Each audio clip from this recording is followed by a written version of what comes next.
you guys are, right? You guys took time out of your daily lives to attend this because you guys are serious about learning Web3, which is really really cool. So welcome, and once again, my name is Sethu Raman. I'm the DevRel at Meta School, and here we are. It's all about enabling you awesome developers with the Web3 knowledge so that you can go ahead and build something cool. Village is learning Solidity. Cool. That's yeah. I think so. How many of you actually went through those resources? I've shared the Web3 development basic resource pack, which has a lot of nice videos and blogs that explains a lot of Solidity concepts and examples and everything. So how many of you went through that? Oh wow, yeah, Ruhan. Ooh. And I see a lot of these examples are great. Yeah, the DevRel is basically there for the developers. So Manav, the idea of the DevRel is like we are here to listen to the community, help with any of the problems that you may face during the course or with the platform, and basically advocate for you with the team that's creating stuff at Meta School. Yeah, so the resources are there in the Web3 resource section. Like you can just there's this library section. Just go there, and you have the Web3 development starter pack, Web3 starter pack, and all those. You can just go through this, and you have all these links and everything.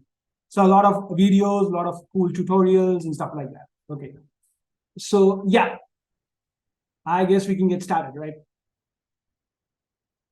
Yes. Cool. Like I said, and I was going through a lot of these examples, like the real world examples that you guys use. Like I saw a GOT based blockchain explanation, a Groot based blockchain explanation, and everything. So yeah, it's really cool. Keep it coming. Like we'll be giving a lot of shout outs and everything this week for these awesome creative analogies. So thank you. Keep it going. Make it more fun, more creative. So yeah, let's see. It helps each other, right? So yeah. So back to the matter at hand. All right. So we talk a lot about Web3, right? In the past session, we spent almost 1.5 hours talking about Web3 and how great it is. But can you check, Shahid? Can you check your device? Like, am I audible? Any issues with the voice? It's fine for us. Like, okay, cool. Cool. Yeah. So, right, we talk a big game about how Web3 is all these super cool stuff, but what about actually developing it? Right? What about actually writing the code? And why do we use this Solidity? Like we explained this whole thing in the last session, right? So why do we use Solidity in Web3? What's the purpose of this language? Writing contracts, right? We talked about writing smart contracts, exactly. Creating programmable agreements, writing smart contracts, exactly. So the thing is, a lot of people understand a lot about Web3. They can deliver a whole presentation regarding Web3, but when it comes to actually writing smart contracts, that's where the problem lies, right? When you're developing applications on top of Web3 or in a blockchain, these smart contracts play a crucial role. We know that they are basically codified forms of rules that helps with the transaction and everything, right? Now a bit of a heads up here, like this is actually a code camp, so things might get a bit technical because we'll be going through a lot of code and stuff like that. So bear with me. If you have any doubts, you can ask. I'll try to keep it as simple as possible. So the agenda is that I'll be explaining a few concepts that's fundamental to the development, and then I'll give you a course walkthrough, okay, of the Hello World course, like Hello World Solidity course. So yeah, so when you look at the whole application, right? You have Web3 applications and you have normal, like you have decentralized applications and you have normal applications. So what is the main difference there? Right? We have smart contracts in Web3. Okay. So what's the main difference there? Like when you talk about normal applications and applications that are built on top of blockchain, what are some of the differences? Come on. From what you have explored so far. Yeah, decentralized meaning, can you just break that term down? What does that mean? Decentralized. Yeah, no one controls it. Manav. Yeah, exactly. The way it says it, centralized and decent, no central authority, right?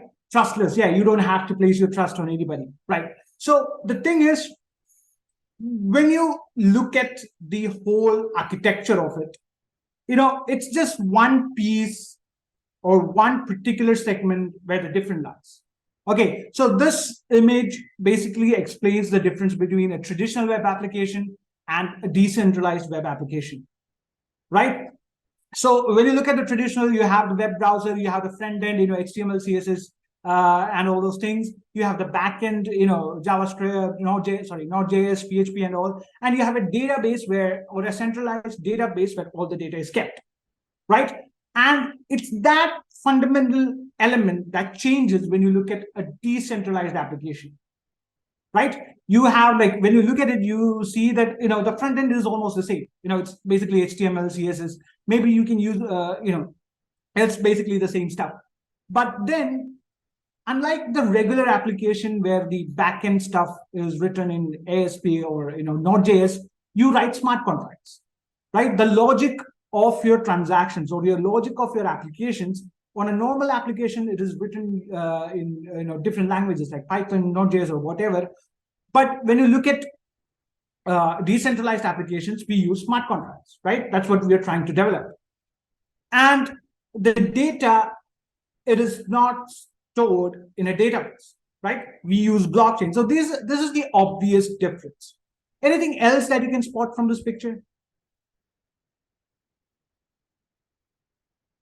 Yeah, blockchain is, blockchain is a big database. Yeah. EVM, server, IPFS. Okay, IPFS, I think we can just just go over that. IPFS is it's a discussion for another time. I mean, regarding the general architecture, uses EVMs. Okay. Anything else regarding the architecture that seems a bit different with a traditional web application and decentralized application? I'll give you a hint. It has to do with the setup. Two separate structures. Yeah, there are two parts. Okay. The thing is, it has like the difference lies in this setup. AWS, Asif asked us if IPFS can be called the AWS of Web3 world. Yeah, it is sort of, not exactly, but somewhere around that. You see, the thing is, okay, like I'm getting a lot of answers like EVM, extra layer of security. All this is true, but fundamentally, when you look at the setup, you can see that when you try to build a traditional web application, you have to set up everything from scratch, right? You have to set up the server. You have to, set up the backend. You have to run it. The underlying architecture has to be built from scratch, right? What about decentralized applications? Do you have to build a blockchain network from scratch? We have to set up, exactly. The question is, when you look at decentralized applications, do you have to create a blockchain network from scratch? Right? Exactly. As Abhishek has pointed out in the Zoom chat, infra is already there, right? You're simply introducing the logic of your application onto this infra. All right? And this infra is basically open to everybody, right? So one way to look at, now we have similar structure with cloud like AWS or Microsoft Cloud and all these applications, right? You have the infra setup, but it is centralized, meaning these companies that control these kind of setups, right? So, but in the case of Ethereum, can I say that Ethereum is essentially a computer? Can I say that Ethereum is a computer that is distributed globally? Do you guys, I could be wrong, right? I could be completely wrong here. The question is, can I say that Ethereum can be seen as a computer?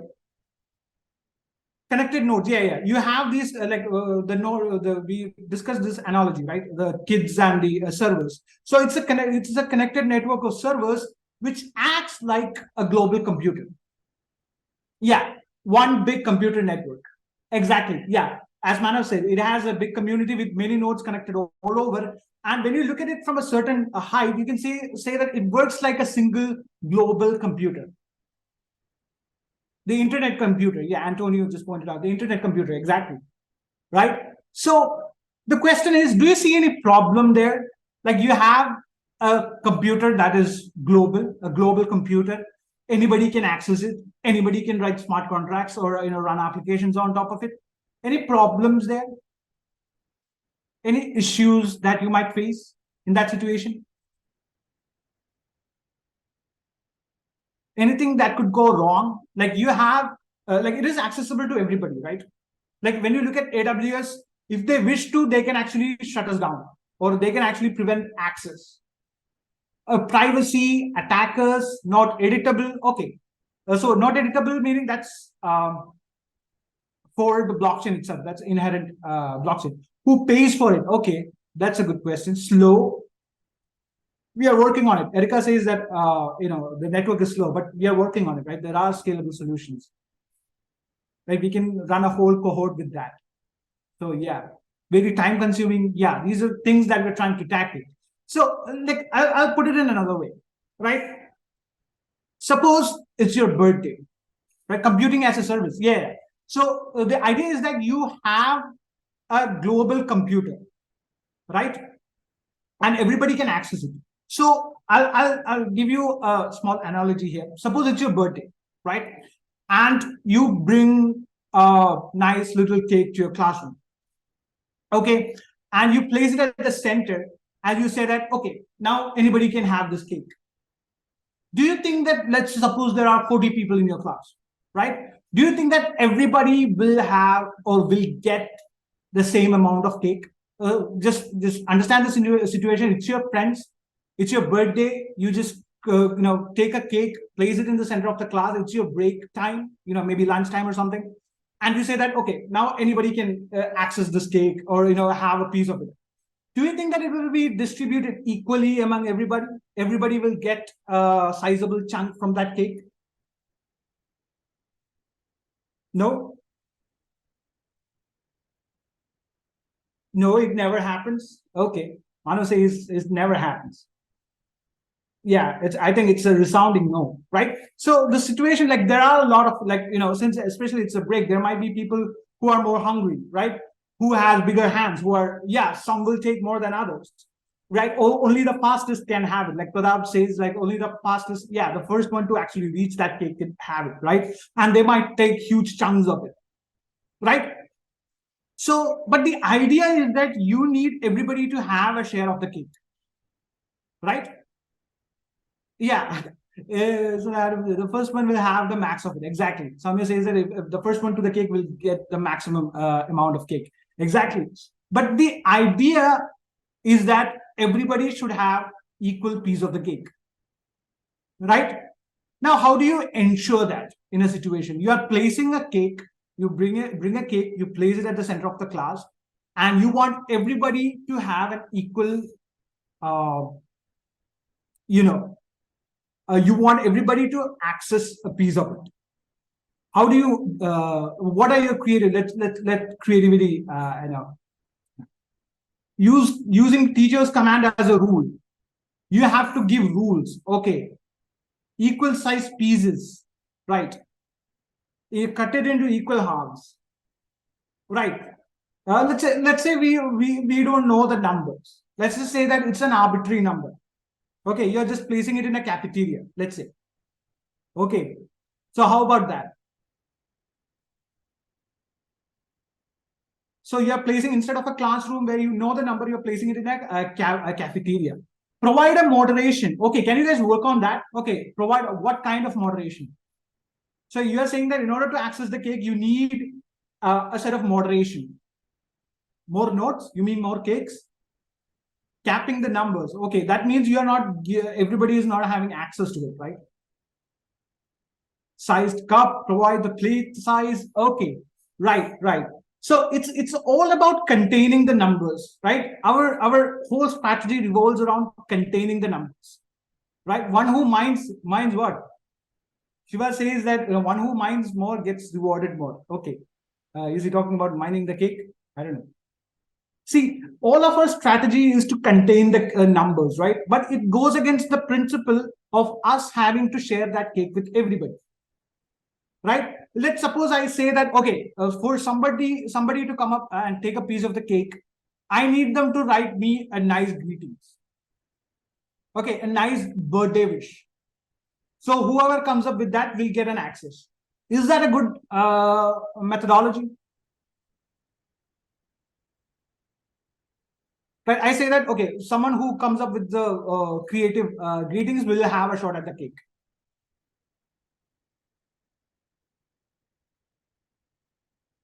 Okay, based on the weight, that's actually quite good, right? Based on the weights of the birthday presents they bought, make a queue. Can they copy greetings? No, it has to be unique.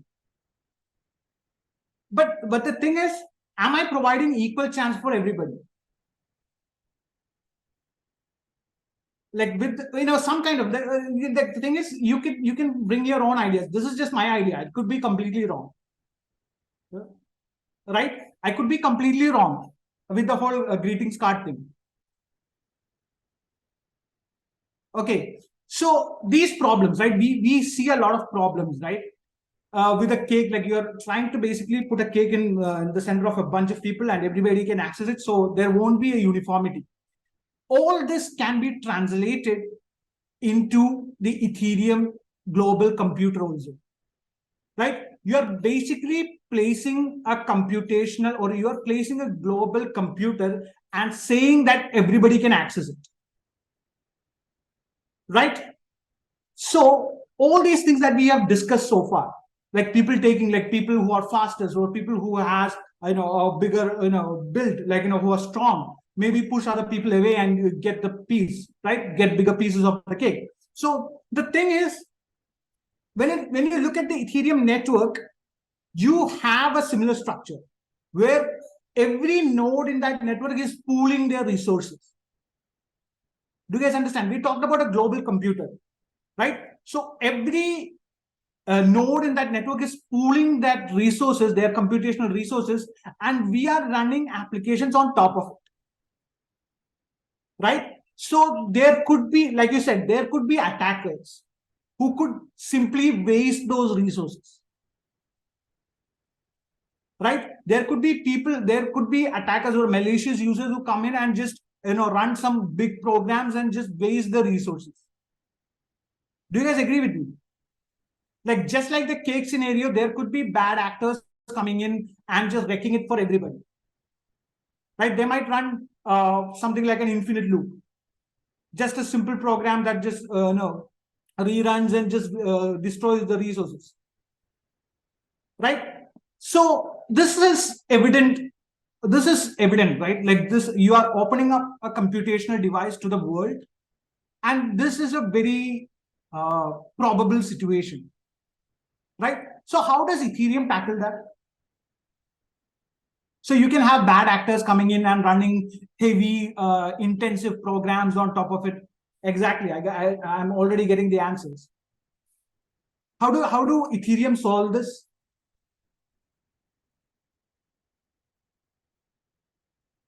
Exactly. There is this concept called gas, right? So what's the idea behind gas?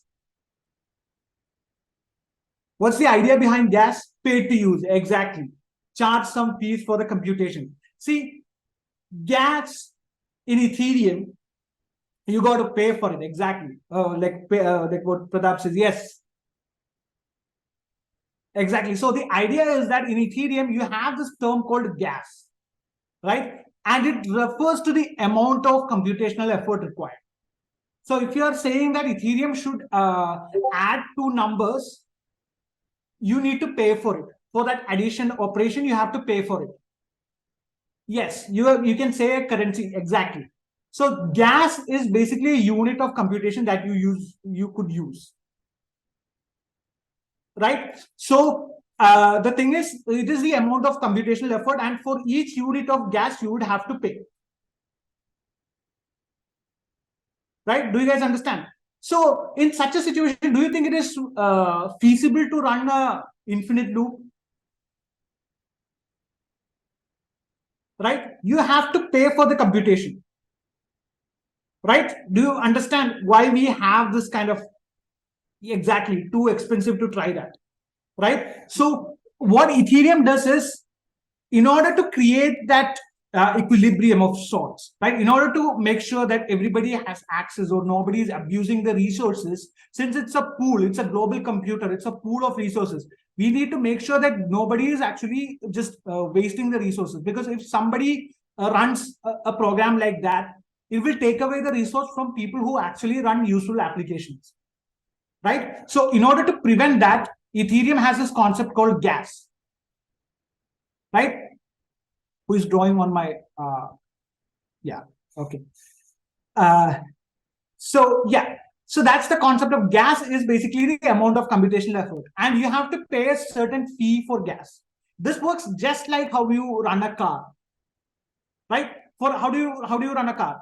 Like, you put some petrol or diesel or whatever in it, and you run. You basically take it out for a ride, right? So let's say if you have to go a distance of 10 kilometers, right? You fill up the tank with enough petrol to run for 10 kilometers. And after that, the car will stop, right? So just like that, based on the computational or computation required for each transaction, you have to pay a certain amount of gas fee, right? You have to purchase these gas units. Got it? And that's we will discuss that. Who will receive that gas fees? That's coming up. But we are just talking about the whole concept. Okay, right? Pay to travel. Yeah, you can compare it with anything. Taxi, or just like your regular car, where you fill up a petrol, you buy the petrol for a certain price, or buy diesel or petrol for a certain price, and you have to travel, right? And your car will only run as far as the petrol allows it to, or its fuel allows it to, right? Just like that, for each transaction, we will be having a certain amount of gas, or we will be paying for a certain amount of gas. And as soon as the gas runs out, the execution stops. Do you guys understand the concept? So it is impossible for someone to keep, running a program infinite, like creating an infinite loop, or just wasting the resources, because it is not feasible. Just like the situation with your car. You can't run for infinity, right? You have to pay for the gas. Like, you have a limit for it. You have to pay for it. So you can't just take a car and just fill it up once and just go for infinity, right? So just like that, you use this. So the idea is that the gas, basically, the usage of gas and gas fees basically make sure that the resources are not wasted. Okay, you have to pay for the gas using something called as a gas fee. And who determines the gas fee?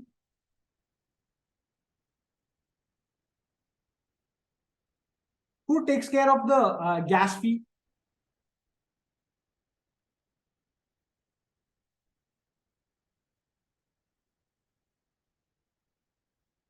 Demand. Yeah, let's just say that for now, for simplicity, let's just say that that is something set by the network itself. Okay, there is actually this website.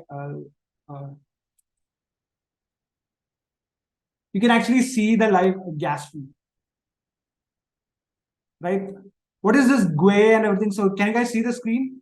Traffic. Yeah, it's basically something that's set by the network itself. Yeah, it is based on traffic. Just like it's the concept is exactly like how the price is set for our car fuel.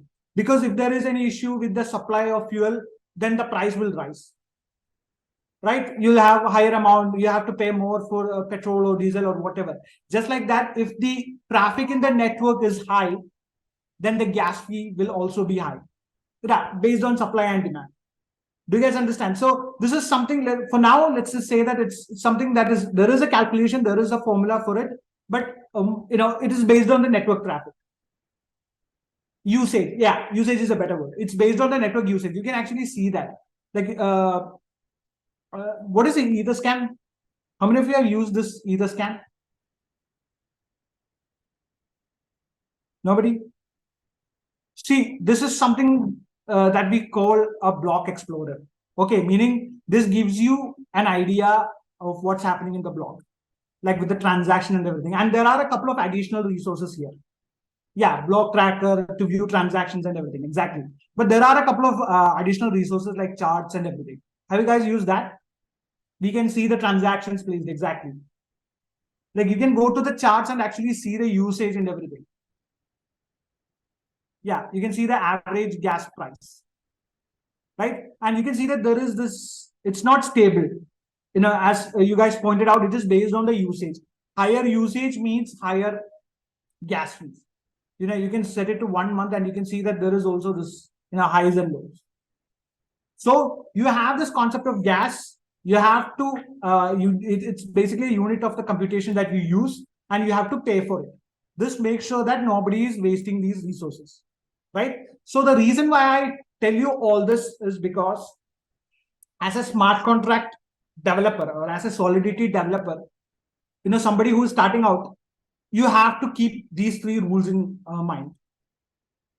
Okay, you have to keep these three rules in mind. First of all, your code has to be optimal, meaning it has to utilize minimum gas. I told you that for each operation that you do using Solidity, it costs you gas because it is costing computational effort, right? So you have to think in terms of that, right? Suppose you are driving a car, right? You always try to go through the shortest distance in order to save the fuel, right? If you have a shortcut or some kind of a shortest distance, you take that route because you can save fuel, right? That makes you a good and efficient driver, right? So similarly, when you're writing Solidity code, make sure that you have this gas usage in your mind and you have to create optimal code. Okay, and you have to keep the code simple, right? Just because you can write complex code doesn't mean you have to. The sign of a true good developer is to keep things as simple as possible. Yeah, there are lots of ways to do that. Yeah, how can we minimize gas optimization? Like we'll discuss this in upcoming topics, but just this is this is the first code camp and we're just learning the hello world of Solidity. I want you to keep this in mind regarding the whole gas thing. Okay, keep the code simple, make sure that it is optimal, and always test. Why do we need to test all this? Like blockchain is secure, right? Why do we need to test all this? Do we need to test it? Like Solidity, like it's running on blockchains, right? So it is inherently secure. Yeah, the thing is there can always be bugs. There can always be like you cannot get an optimal contract in the first try, right? When you are writing Solidity smart contracts, you can't get the optimal smart contract in the first go. You have to test it. There might be bugs. You have to make sure all the functionality is working correctly. And yeah, and another important thing is you can't, like we talked about the property of blockchain, right? Once you get that contract onto the chain, you can't change that contract,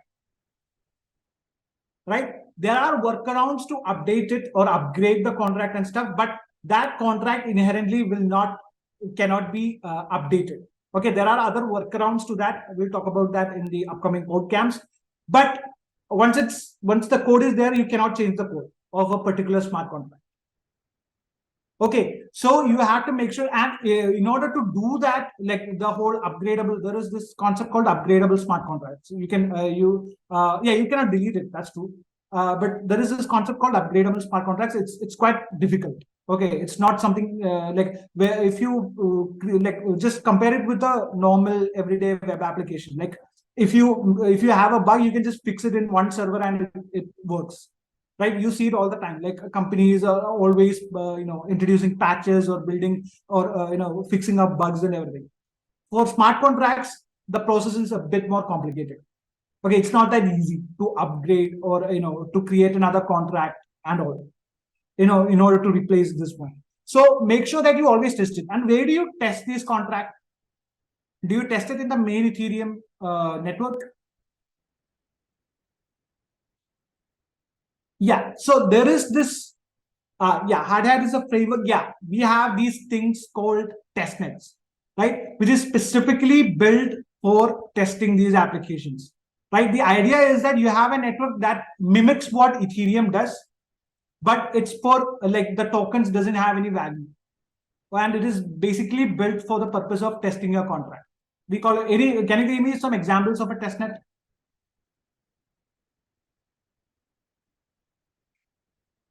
Sepolia, yeah, Sepolia is the most popular one right now. Yeah, is it Gorilla? Yeah, but yeah, no, Sepolia, and these are, yeah, it's hard to get that spelling right. I mean. So anyway, so the idea is that you have separate network for actually testing your applications. Rinkeby, yeah, Rinkeby and all that is like I think they closed or shut down the network, right?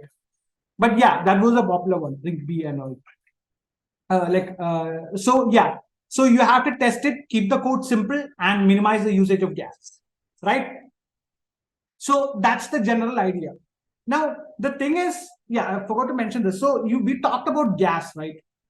See, this is what, and how do you pay for the gas? We talked about using the gas. We talked about giving away the gas. How do you pay for the gas in Ethereum? Like in everyday life, we use our currency, right?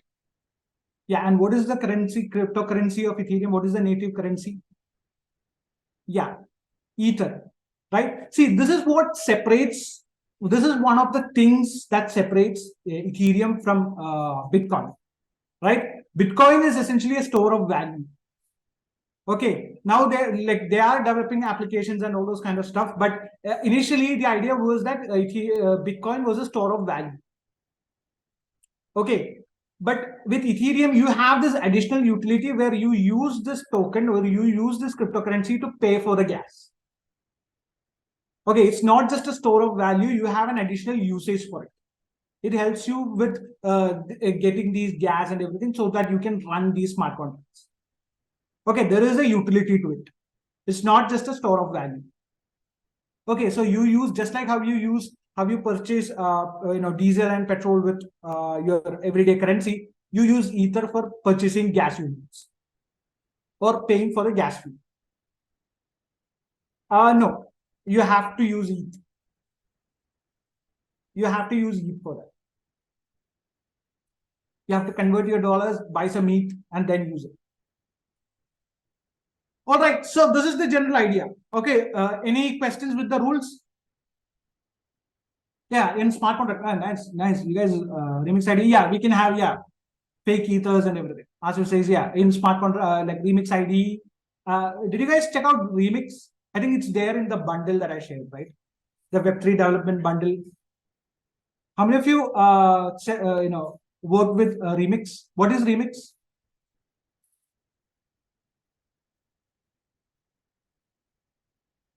Yeah, IDE. Yeah, what is IDE? The term is remix IDE, so I know that it is an IDE. Yeah, it is. It is something that helps you write smart contracts. It's an online integrated development environment that helps you easily write smart contracts, right? So this is the general idea. Any questions here? Exactly. As Bala just pointed out, it's a browser-based IDEs for smart contracts. Yeah, where you code. Yes. So any questions regarding this? So this is the 3 rules that you have to keep in mind. Okay, make sure that your contract is simple, optimal, and safe before deploying it on a real application. Okay, now as I said, there will be a lot of technical terms involved. It won't be as, like we won't be breaking down the concept as much as we did in the after school session. But yeah, you get the general idea. I'll give you a walkthrough. So any questions here regarding gas or anything? Is this clear? Why you should do each of these things? Cool. So let's move on to the course walkthrough, right? So Sagar, can you please provide the course link? Yeah, sure. All right. So this course, yeah, EVM is something that you use to execute these smart contracts. Okay. How can we, you have, yeah, there are private, like in order to create these private frameworks, there are other frameworks. Like you can check out the Hyperledger projects. Yeah, the testnets are also decentralized. There are people who are voluntarily keeping that up. like they mimic exactly how the Ethereum network works, but unlike the Ethereum, the coins are not worth anything. The tokens are not worth anything.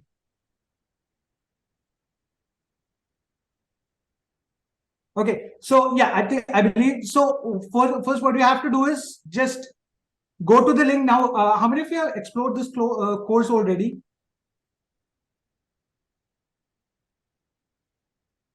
Anybody explored, completed this course? All right, Ruhan. Anybody completed the course? Cool. So help me out here. Okay, I think Nigel also completed. Or yeah, cool. In progress. That's good. That's good. So it's a pretty straightforward course. The idea is to give you a feel. Now, most of you, I think, have already tested out the Remix IDE, right? So this course is all about setting up the developer environment in your own system. Okay, without using the browser, you will be using something called as hardhat, right? So those who have completed it, do help me out during this, walkthrough. Okay. So if any of your fellow developers, ask any questions, feel free to chime in, right? So yeah, let's go. So the first thing that you have to do is, all right. So go to this link. This will take you to the course. Like I'll give you a quick overview, right? So this is the course, right? Your first Solidity smart contract on Ethereum. It's about learning how to. It's about giving you that feeling of how to do this, like what it takes to actually build and deploy your first Solidity smart contract. So try to follow along, right? I know that some of you might not be using laptops or PCs, but understand. So those who are not able to code along, just understand what's happening in your own time. Just complete it. Everybody else, just try to code along. Okay, if you have any questions, do ask, right? So you just have to enroll. Just go to this link. I think Sagar, can you just post that link once again? Sure. I'll just post it on the Discord link chat also. So this is the course. So you just have to enroll here. I think everybody enrolled, right? Anybody left to enroll for this course? How many of you enrolled for this course? Not completed, just enrolled for it.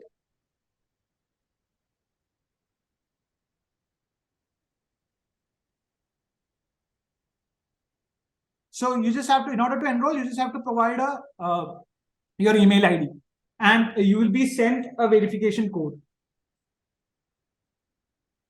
Okay.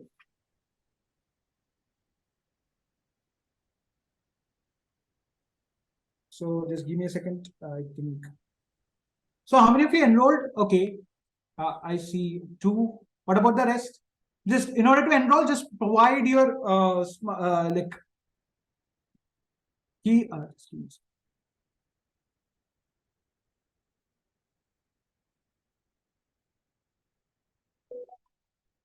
Yeah.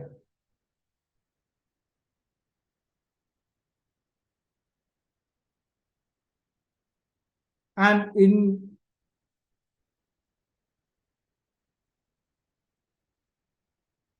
just give me a second, I'm waiting for the key. Yeah, so once you do that, I have already enrolled for this. So it will give you an OTP, like within your mail, it will send an OTP, and you can actually, use that. It will ask for it will prompt you for an OTP, and it will, you can basically enroll for the course. Oh, it's loading. Okay. I don't think the server is down. Maybe it's the latency. Like a lot of us are actually there in the server. I think the team will check that out.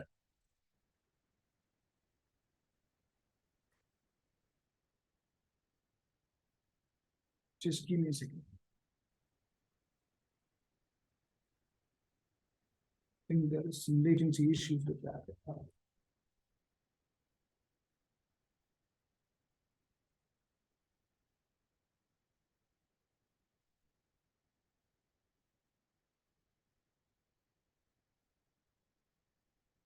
Yeah, the team is on it. Sorry for this, but just give me a second.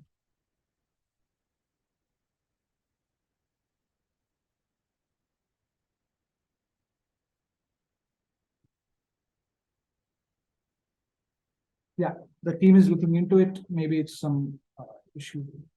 Yes, we have updated to the team. They are trying to fix it. Cool. Yeah. So, okay. So I'll give you a brief overview of what the course does. So the thing is, what's the first thing that you need in order to, like, we talked about it in the previous session also. So you have this network, right? And you are about to write the smart contract, meaning you are going to interact with the Ethereum network.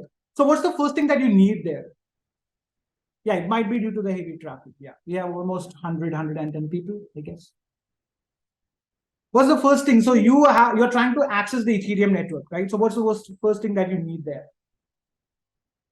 So I'm just taking you through the steps mentioned in the course. Is it a Solidity smart contract? What do you need there? Yeah, that's, I think, yeah, you can actually close that. That window is making sure that you're continuing with the course. Right. So what is the first thing that you need to interact with the Ethereum network?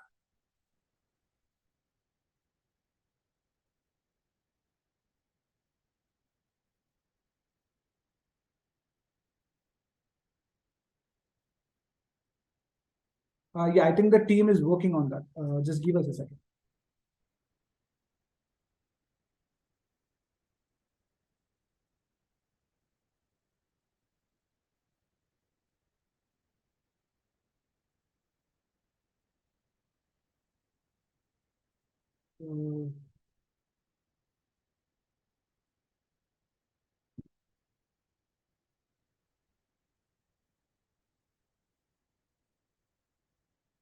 Yeah, anyway, so yeah, just,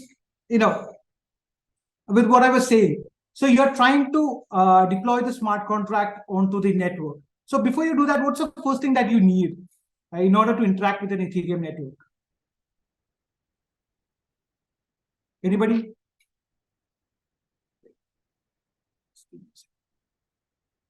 Okay, you need a wallet.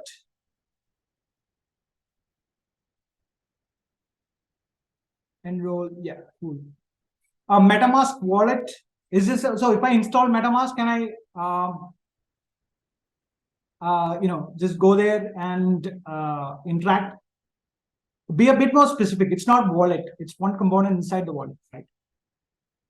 So you need what we call an account. That is something that the wallet actually helps you manage, right? So that's the thing. Just think of it like this. You have your like, just think of your banking network. In order to do anything there, you need a bank account, right? This MetaMask is like that application. Yeah, exactly. The address and everything, right? The MetaMask is like your banking application that you use to manage your account. Okay, so that is the wallet that you use to take care, or that you use to manage your accounts, right? And the idea is that you need an account, meaning you need a representation of yourself in that network. Okay, once you have, so how many of you have that MetaMask? I think everybody has it. Right? Just post a couple of addresses here.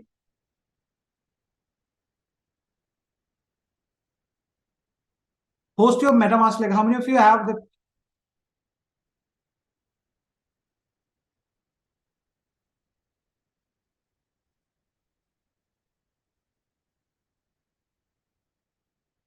Yeah, how many of you completed that MetaMask course?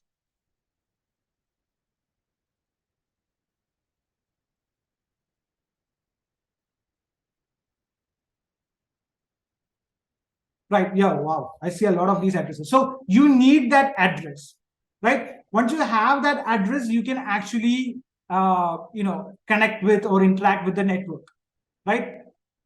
So, for example, like, I have my MetaMask wallet right here, and just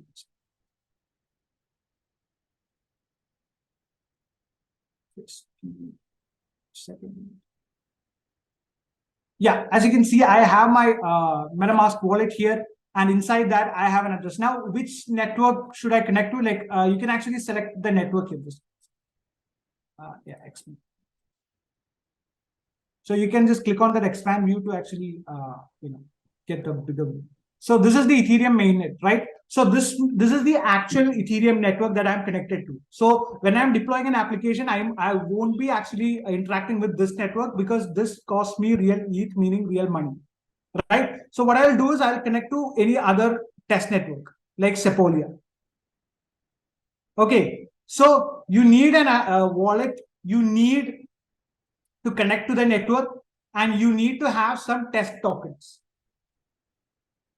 right? You guys pointed this out. Like you need the test tokens. You need, so this test tokens, it works exactly like the ETH ones. They're like the real ETH. Okay, so the idea is that in order to deploy and interact with the application in the test network, you can use these test ETH tokens. Okay, I think the link is ready. You can use that. Yeah, I'll show you that. Just give me a second.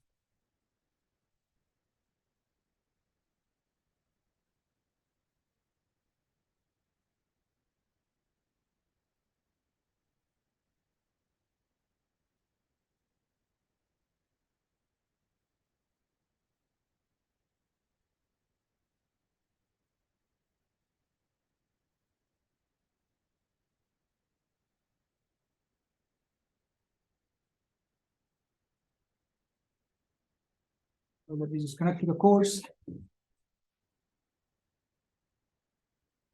Yeah, how do, yeah, I'll just show you how to do that. So the idea is that you can actually, so unlike, yeah, I have the course here. All right. So some road.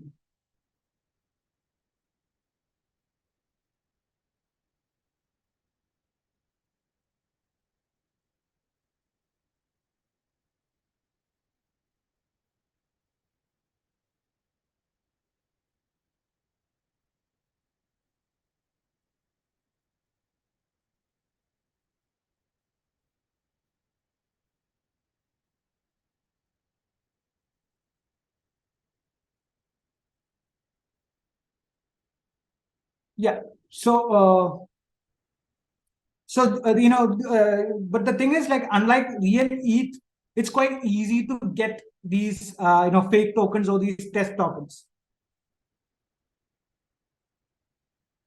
Can we get different network test? Yeah. So for each networks, you have its own test tokens. Okay. So for the Gurley one, it has a different one. Yeah. Oh my God.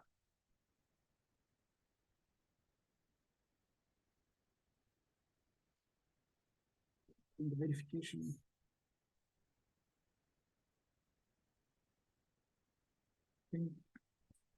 There is still some latency issues, but yeah, the idea is that this course basically, so before you actually start working on the course, you need to set up the account. You need to make sure that you are connected to Sepolia, because you have that, you can actually go to this place, like just click on, like if you're using the browser extension, you can just click on the network tab. This is the network tab, right? And you can like sometimes this option will be disabled, meaning they won't show you the test network. Just enable it, and you can just connect to different test networks like Sepolia. Okay, and you can have the ETH. I'll show you once that course starts. There is that clear link.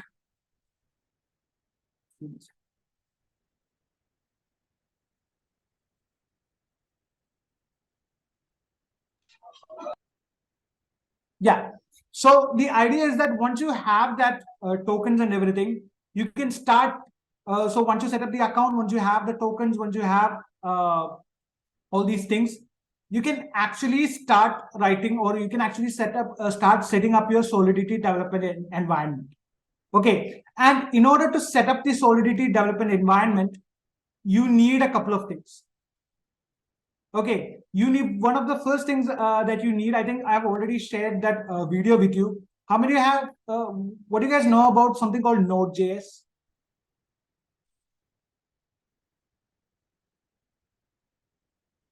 Any idea on what Node.js is?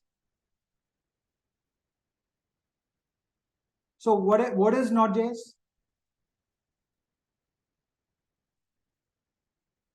Node.js is a framework. Okay.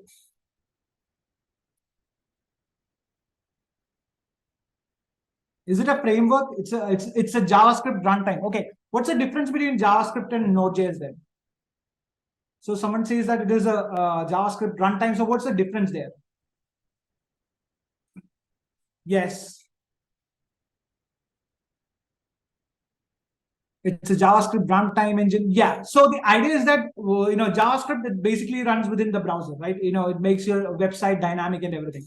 So this Node.js, it's a runtime environment that helps run these JavaScript within the server or within your system, right? So how many of you have installed Node.js? So all you have to do is go to the Node.js website, right? Yeah, cool. And you just have to download the LTS. What is LTS? What do you mean by LTS? Long-term support. Yeah, exactly. Right. Meaning, this they will maintain this version for a quite a long time. So just download it. You can just click it, like this is Linux. So there will be some other options for Apple and Windows, but you just download it. And another thing that you need is a code editor. Any recommendations? Any recommendations for a code editor? What code editor? VS Code. How many VS Code fans here? Oh, I see a lot of VS Code fans. Any other editors? Oh, it's all VS. Wow. It's all VS Code. Sublime, yes. Finally, I see some Sublime text. Cool. WebStorm. Atom is nice. I love Atom.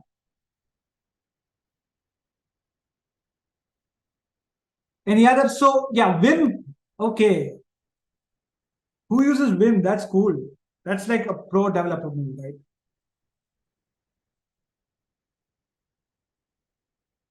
PyCharm. Oh, you use PyCharm for, okay, you maybe for Python. Yeah. Vim. Oh, wow. That's really cool. So, yeah. So you use all these things, right? So you basically, I would say for me, somebody who started out coding with VS Code, I'm always a fan of VS Code. Okay, those who use Vim, that's really cool. I mean, that's a pro developer, like I said. So you can just download VS Code directly. I think the links are already there in our Discord chat. You can just type in Visual Studio Code and you can download it and you get a nice, code editor. You can have all the plugins and everything. And once you have code editors like VS Code, you can also, yeah, I think the course is on. Sorry about that delay. So sorry about it.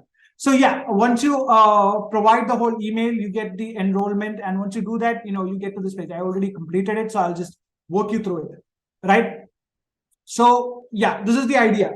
So we will be, as discussed, we'll be using some tools to write your first Solidity contract, ship it to a test net like Sepolia, understand how the transaction works. And we are basically talking about the prerequisites, right? The thing is, all this is available on the website. You can just go, all the links, everything is there. You just have to click on it and it will take you there. Okay. And once you complete the course, you get the NFT, the course completion NFT. Anybody want to show off their course completion NFT? Please do it in the chat. Oh, Manav uses Vim. No BS with VS. That's good, Shanti. Dude, you use Notepad++. Ivar, you use Notepad++. So if anybody wants to show off their course completion NFT, please do so. I don't know if it's, maybe you can ask the community. So Tirumala wants to sell his course completion NFT. Any takers?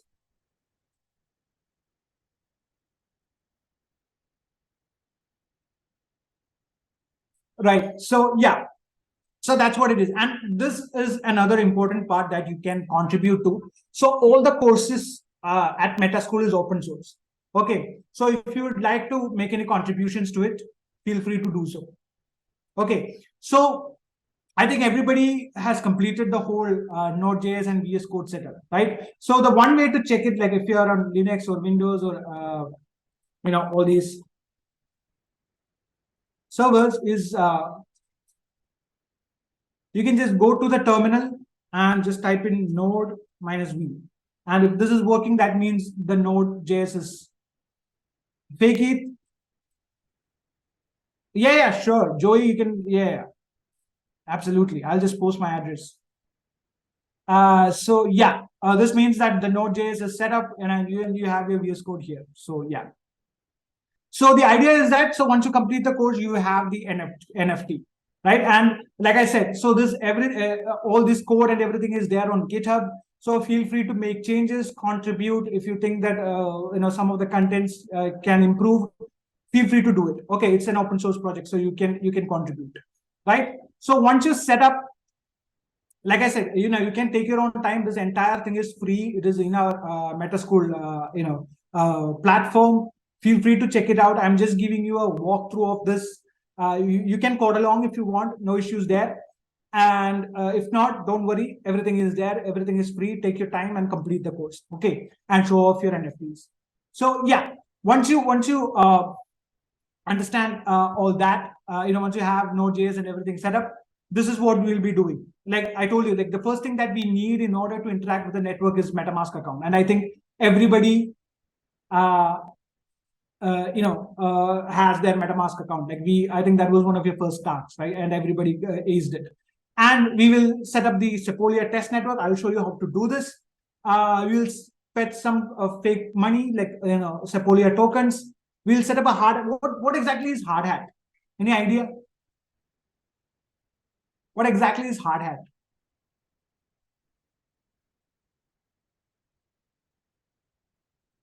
Is that another network? Is that, what exactly is that? Ethereum development framework development. Okay, we are getting close. Is it a library or a framework? Okay, it's a framework. Okay. The question is it a library or a framework? How many say is library?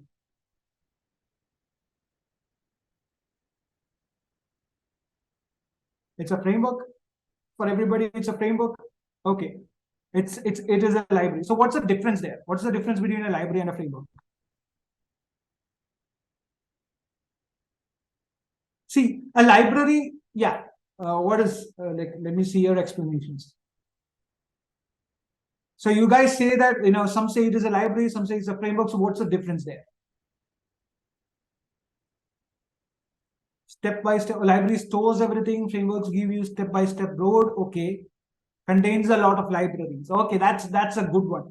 See, library is like a tool. Okay, think of it like a tool, like a hammer or a screwdriver or whatever. Framework is the entire toolbox. Okay, which contains a lot of tools. Okay, a library is built for a particular purpose, just like a tool, like a hammer or a screwdriver, And the framework is a toolbox, meaning it has a lot of these libraries that will help you with a lot of stuff, like building, testing, deploying, all this kind of stuff. Okay, and hard hat is it's a framework. Okay, it's actually it's a quite popular framework. You can this is the website, like hardhat.org. It's actually an Ethereum development. Yeah, the environment stuff is like, it's basically a framework. Okay. So this is built on JavaScript or using JavaScript. Okay, so it has all these set up for actually an development environment, but it's essentially a framework, right? It has a lot of libraries and plugins and stuff that helps you build Solidity smart contracts, right? So that's what we are going to be using here. So I think everybody has their MetaMask wallet, right? Now, how to set up the test network? So all you have to do is, I'll give you the link. So the thing is, when you talk about connecting to a network, how are we doing that? Are we just are our computers directly connecting with the Ethereum servers out there, or are we directly using something within our browser or anything? Like, how do we connect to the Ethereum network? When we say that we are connected to the network or we are interacting with the network, how does that happen? See, the thing is, you have these nodes, right? You have these different nodes, but the problem is that it is quite expensive for individuals to run these nodes. Okay, it requires a lot of hardware, it requires a lot of effort to run and maintain these nodes. So what we do is, there are services available out there that helps you set up the nodes. Okay, or that provides these nodes or access to these nodes. So we connect to the network via these nodes. Okay, it's just like having an ATM machine for accessing your bank account. Okay, we can't carry the whole bank with us. You have these ATM machines where you can connect, get money and do all these things, right? So just like that, and you can see that pop up everywhere. Like there are a lot of ATM machines everywhere. Just like that, there are people who provides, or there are platforms that allows you to set up these nodes and connect with it. So once you have these connections, once you have access to these nodes, you can connect to the network via the node. Okay, so in order to connect to the Sepolia network, you need to connect to a node in that network. Okay, so you can just go to this link. I'll just copy this link address.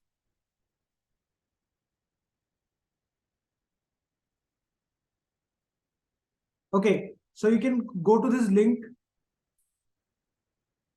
and it will give you access to a bunch of these nodes. Okay, and all you have to do is you have to just click on add to MetaMask. And so this is basically the address. Just consider this as the address to the link. Okay, and when you click this add to MetaMask, it will add those details to your MetaMask wallet. And then you can just go here and select that Sepolia network. Okay, it's that easy. Okay, these RPC addresses, this is how you connect to those nodes running in that network. Here it is Sepolia network. Just like that, there are other networks also, right? Like Ethereum and all these networks. So all this happens via these nodes. So you are essentially connecting to a node, and that node is giving you access to the network. Okay, I'll just this is better. So that's how it works. Yeah, RPC, remote procedure call. That's think of it as an address. Okay, think of it. We have upcoming sessions where we'll discuss how to set up your own nodes. But for now, just think of it as just like how you use www.google.com to reach one of Google servers, right? So this RPC link basically helps you connect to that node. Okay, think of it like an address. Okay, so yeah, once you add that address, you will get that Sepolia network here. And okay, so that's one of the steps here, right? And once you have this network, the next thing that you have to do is get some fake Sepolia ETH. And here, for that, you have to rely on something called as a faucet. Okay, so I'll give you the link here. So this is a faucet. A faucet is, yeah, can I just try and reload the page? Maybe it's that latency issue. I'm so sorry about it. Make sure that this is fixed, like the whole latency thing. So yeah, so this is a faucet, meaning since, like I said, within the test network, the tokens are entirely free. It doesn't have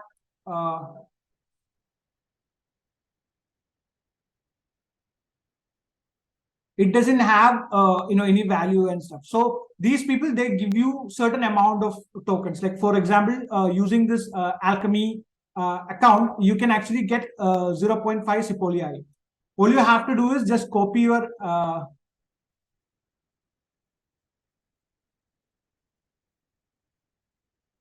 address. Do you think the address is same for mainnet and the Sepolia? Like my mainnet address is same everywhere. Can I use this address on Sepolia also?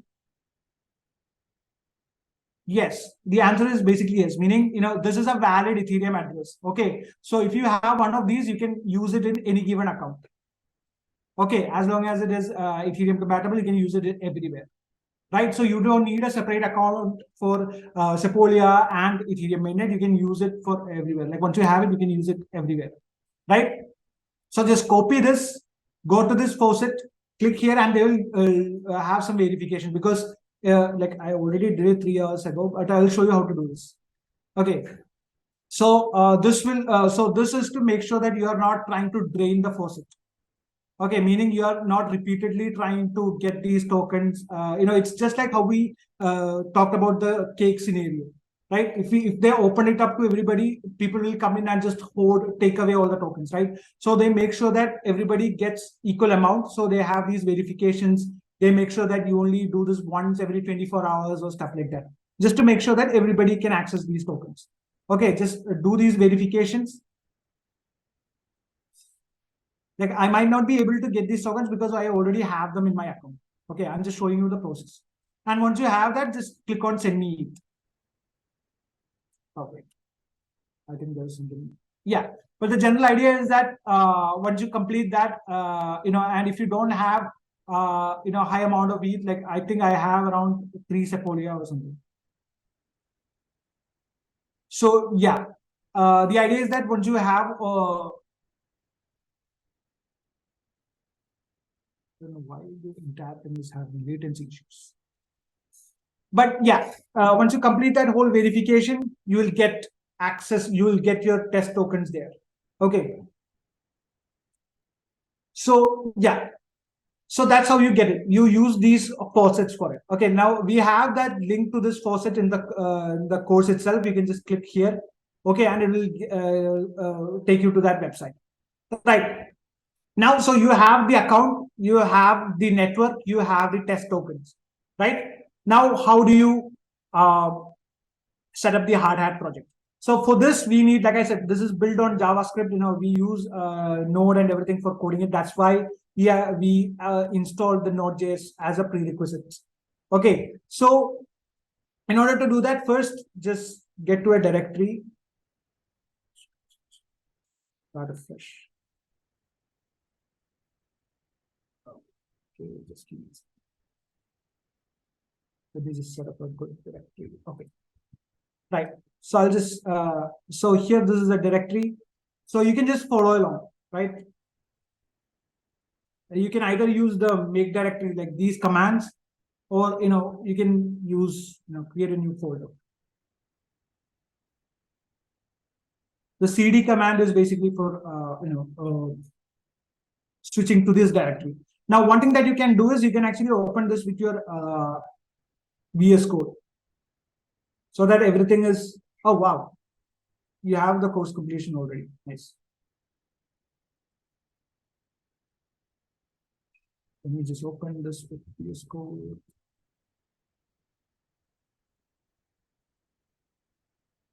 And all right, yeah. So now I have my Hello World folder, and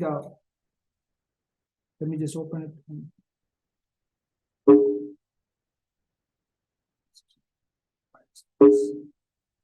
All right. So yeah, and once you have the Visual Studio Code, there are a couple of plugins that you can actually install.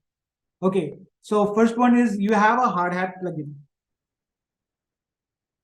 right? This one. This is a hardhat Solidity plugin.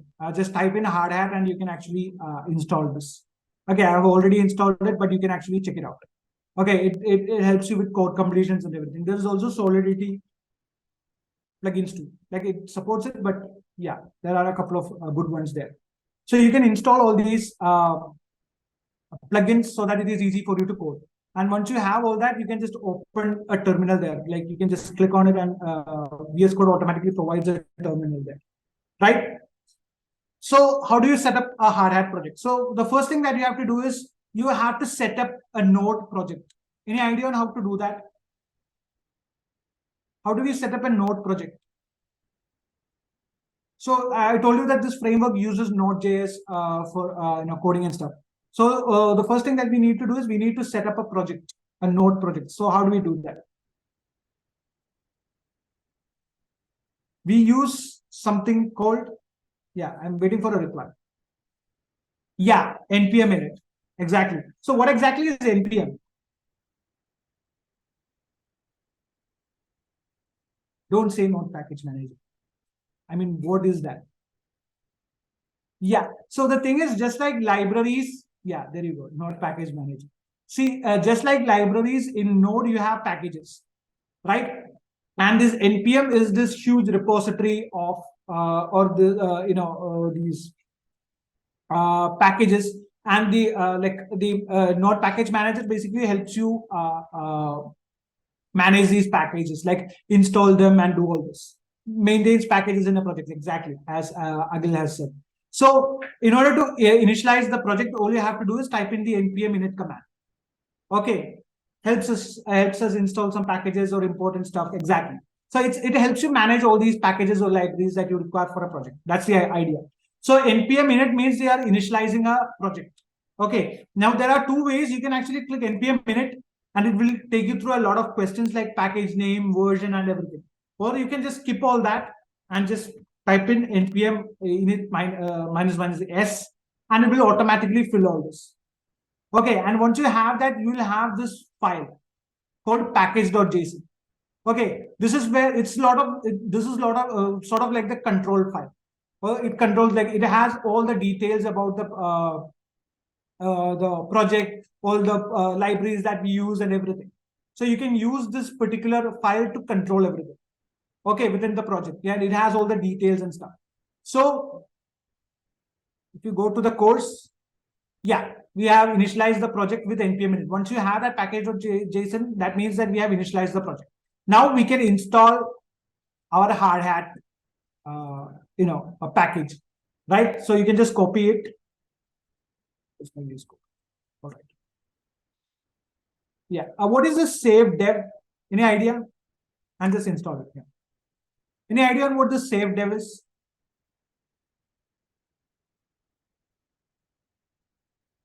What does that mean? Why can't I just install hardhat instead of using this save dev as a dev dependency? Yeah. Yeah, this session is recorded, yes. So yeah, so the idea is that whatever all these files and everything that we have of hardhat, this is actually used to build Solidity. Okay, this is something that we use to build or develop the Solidity smart contract.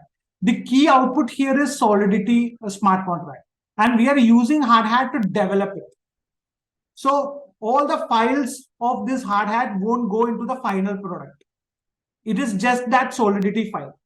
Okay, so we are using this hardhat as a development dependency. Yeah, exactly. It won't be present in the actual application. It is just, this hardhat is just for, it's a dependency for developing it. The key output here will be the Solidity file that you will deploy onto the network. Okay, so that's the idea. That's why it's called a dev dependency. Now, if you go to the package.json file, you can see that this gets updated, right, with the hardhat folder, hardhat name, and you have the node modules folder with all these packages, including hardhat. Somewhere around here. Yeah, right. And these are all the other packages that it needs to run, right? So you have installed hardhat.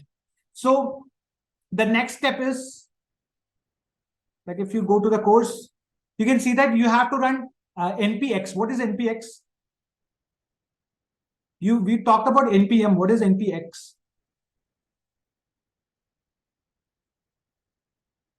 See, npx is a relatively new addition to the whole node environment. Okay, yeah, it's an executor, meaning you can use it to run these packages.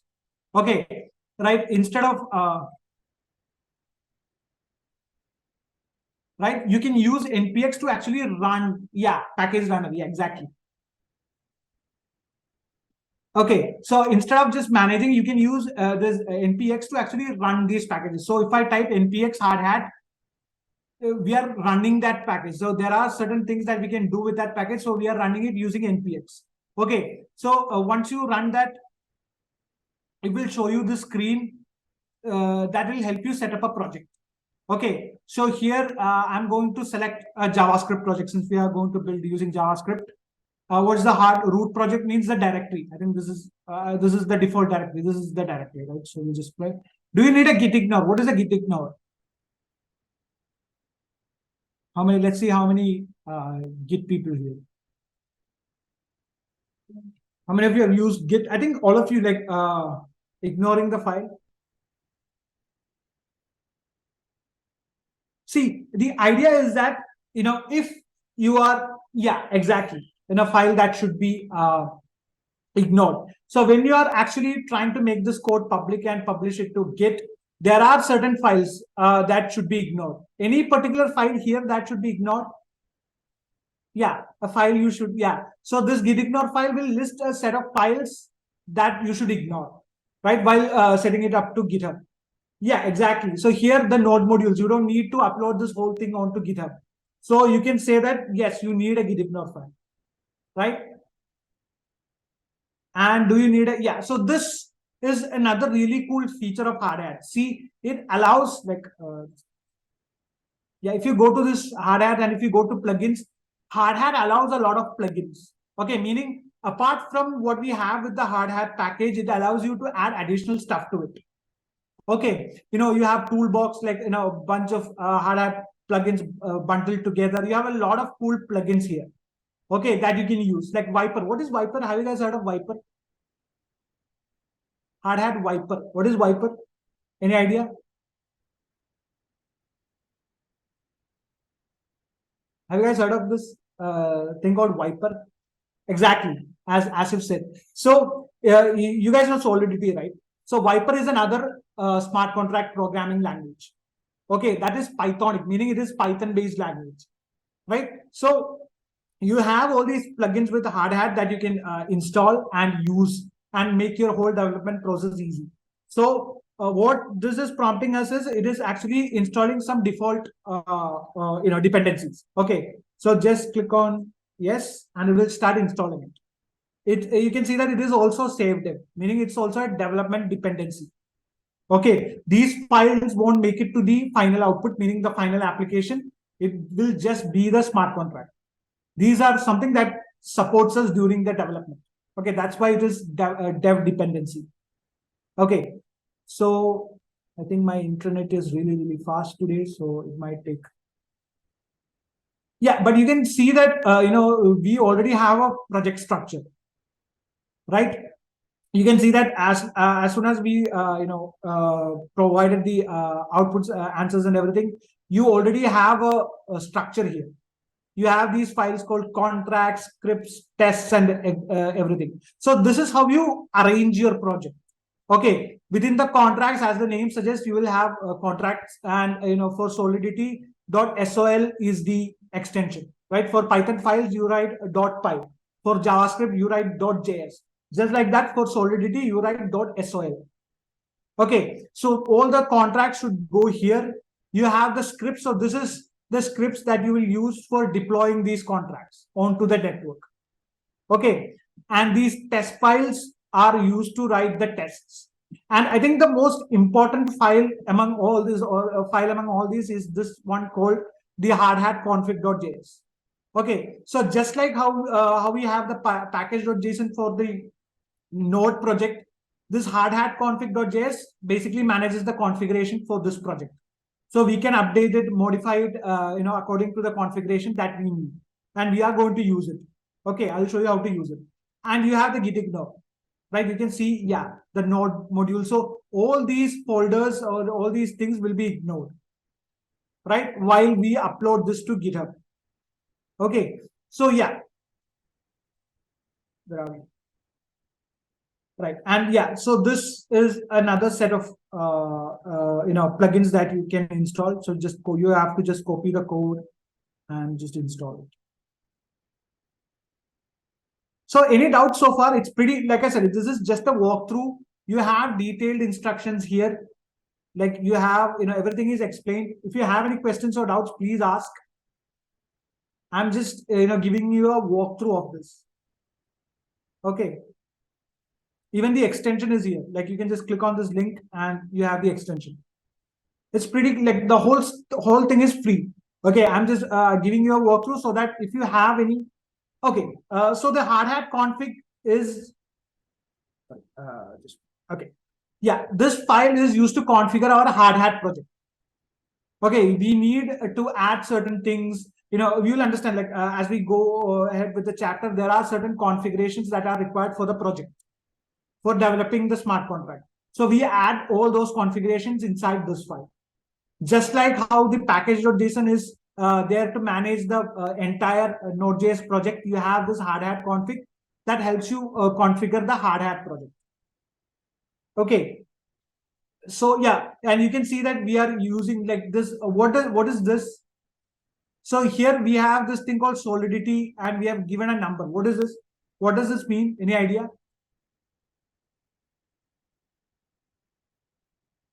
Yeah, so here we are saying that our project is using this version. Okay. We are basically saying that our current hard hat project is using this Solidity version. Okay. Yeah, you can just open that folder, like just do the npm init, Manoj, to get that package.json. Just do that npm init, and it will provide you the package.json. And I just opened that folder in VS Code. That's all.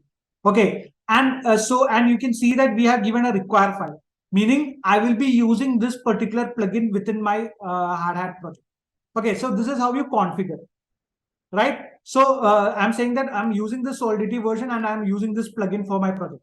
If you need more things, or if you need to add more things, you can do it in the hardhat config.js. So the idea is that you use this to configure the project. Okay. So yeah, and so once you do all that, you will have this folder structure, right? And so you will have a little assignment, which is to actually share your public key. So just do that, and let's move on to the Solidity writing. All right. So this is the part where we actually start writing the Solidity smart contract. Okay. So you have the contract here. I'll just copy paste it and explain it. So what you have to do is you have to just copy it and paste it in the, like you can see that within the contracts, you have a log.so. You can either delete it and create a new file. I'll just create. You can go by the naming of the project itself if you want. Yeah, it's Hello World.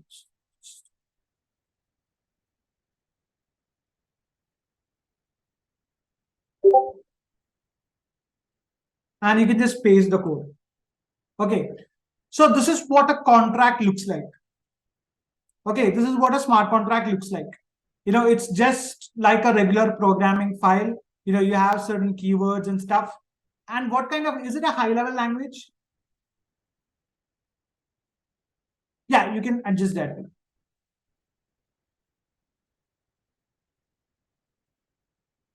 Yeah, thank you for pointing that out.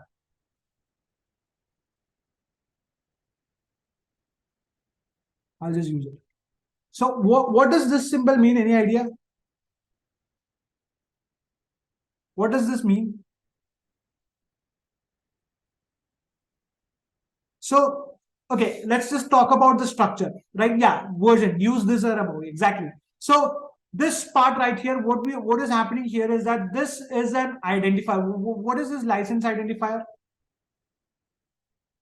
See, everything that you do with the Solidity, yeah, telling the compiler that we are using this version, exactly. So with this SPDX license identifier, we are basically opening this entire code will be available open source, right? It's basically available on the blockchain, meaning people can use this, look into the code and use this. So you are basically providing the licensing for it. Okay, open source licensing for it. That's basically the first line, right? You can use different license like MIT, or there are different kinds of licenses. Whichever, since you are providing the code on the chain, yeah, you can use any of these licenses, or you can just keep it unlicensed also. So it's about making sure that there is no issues while you're actually open sourcing the code by putting it on blockchain. Okay, so and then you have the Solidity version using the pragma keyword. And this, like you guys have pointed out, we are saying that you have to use version above this or above this, like 0.8.4. I think I'll just stick to the 19 one. Right? So, oh, wow. This is actually a preview of how this looks like. I'll show you all these plugins as we go along. Okay. So yeah. And yeah, so that's what this does, right? And then we have this keyword called contract. And this is where we start to declare our contract. Okay, we use this keyword called contract, and we say that, so we are trying to write a contract called Hello World. Is there any similar structure in other languages that you are familiar with? Like, what are some of the other languages? Yeah, we already have the answer. Exactly. In Java, you have something called class. C++, you have something called class, right? So the structure is same. Okay, so you're building a contract using the keyword contract, right? So, and the name of the contract is Hello World. And within the contract, just like the classes, you will have certain variables and you will have certain functions. Okay. So we'll talk about this event in a while. But this is what a solidity variable looks like. Okay. Can you guess what type of data this is the name of the variable? So what type of data does this variable hold? String, right? So what do you call such languages where you know the type of data that it stores? Like in JavaScript, like if you look at the script, let me see. Yeah. All right. So what type of data does this hold? This is also a variable, right? Yeah, exactly. Static. So the thing is, in Solidity, it is a statically typed high-level language. Okay, that's the first thing. Statically typed means you know the kind of data that you are putting into.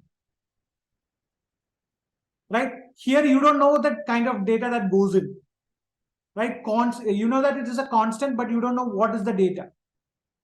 Right? It could be anything. It could be the output of this, or it could be anything. Right? Based on it's what you give here. But here you're saying that okay, this variable should hold only this type of data. Yeah, exactly like Java. Right? And so this is called statically typed, meaning you're actually giving away the type of data that the variable is supposed to hold, right? And you're saying that it is public. What does that mean? What does that mean? Public creates getters. Okay, anyone can access. Yes, exactly. Not private. Joey, that's yeah, not private. Okay, cool.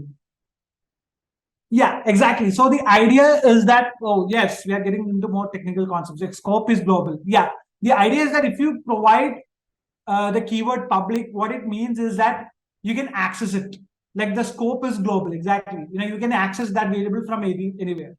There are other visibility keywords also, right? You can have private variables and you can have, you can have public, private, just like, yeah, you don't have external, you don't have external variables, you have external functions. Yeah, access specifiers, exactly. Just like, the structure is basically same as classes.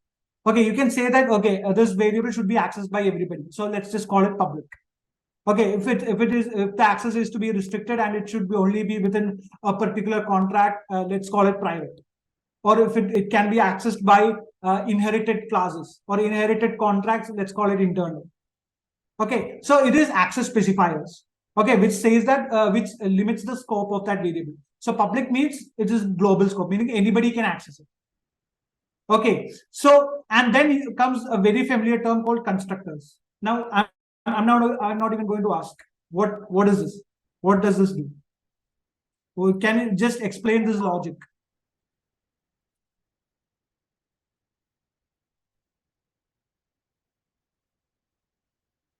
What does the constructor do? Yeah, create an object of the class. You have to dig a bit more deep.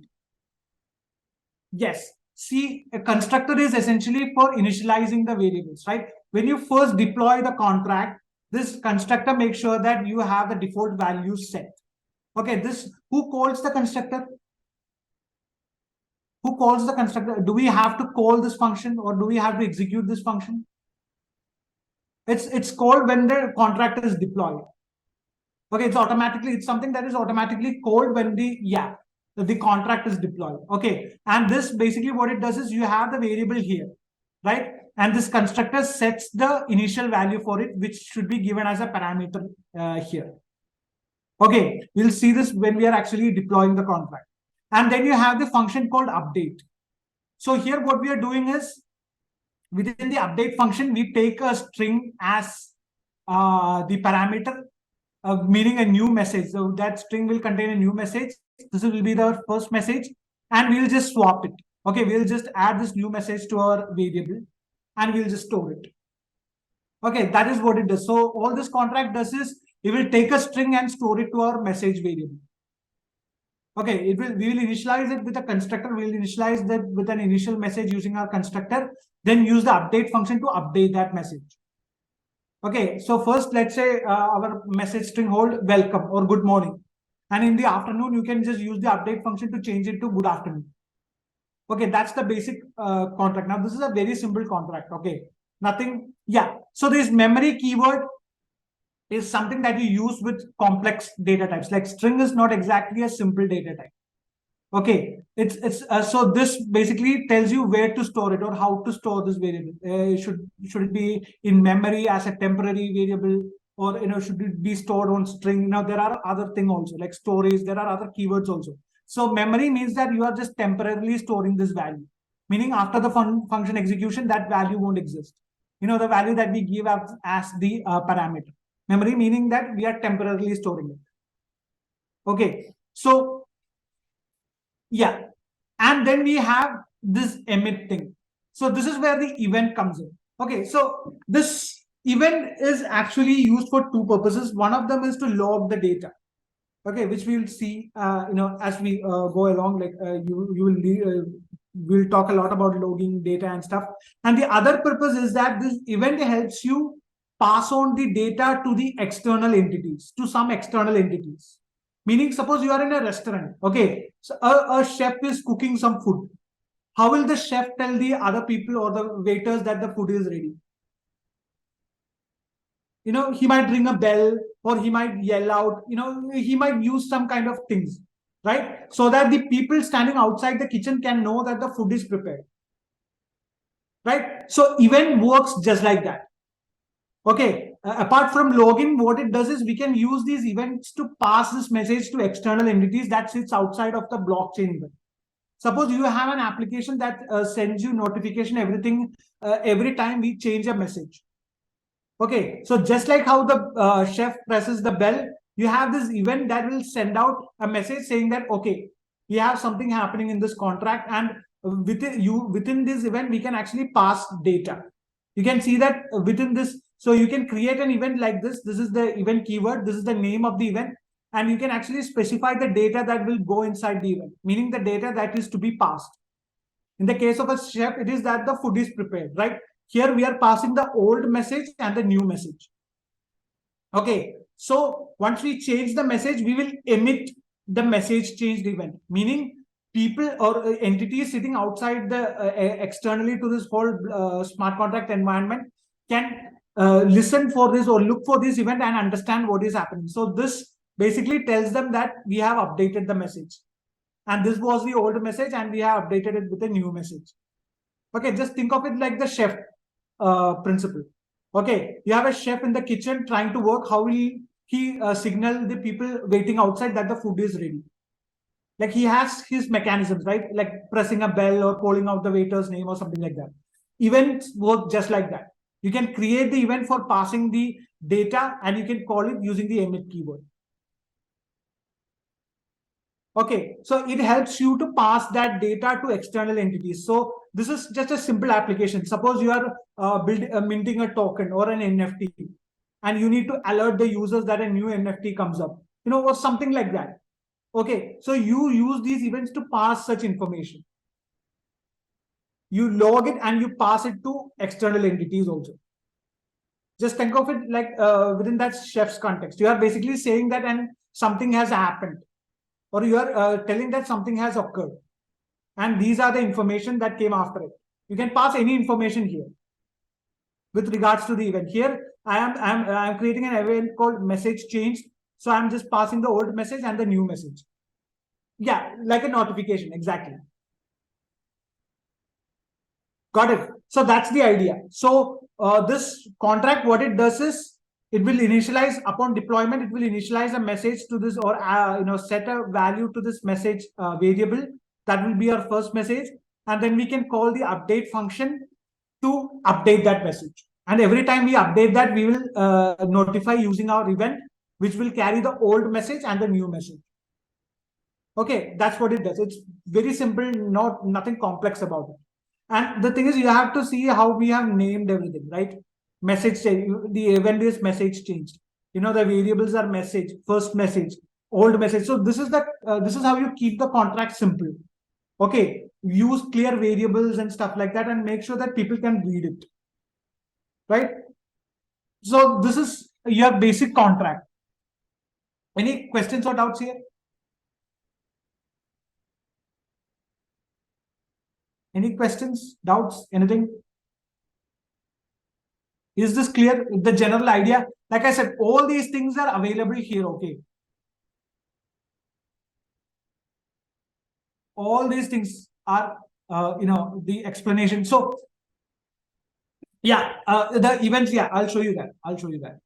You can actually listen to an event. The event is just like a notification. Think of it like this. Suppose you have Instagram or Facebook installed in your mobile, right? Everything, or LinkedIn or whatever. Every time somebody mentions you or somebody likes your post, you get a notification, right? What's the purpose of that notification? You have Instagram, you have that ecosystem, and an event is happening, and you need to notify somebody that is sitting outside that ecosystem, right? You will be using your phone, so you need that application needs to alert you that something has happened, right? So it sends a notification. Exact same mechanism. Okay, within the smart contract, you need to log this data and inform, or externally give out this information saying that something has happened.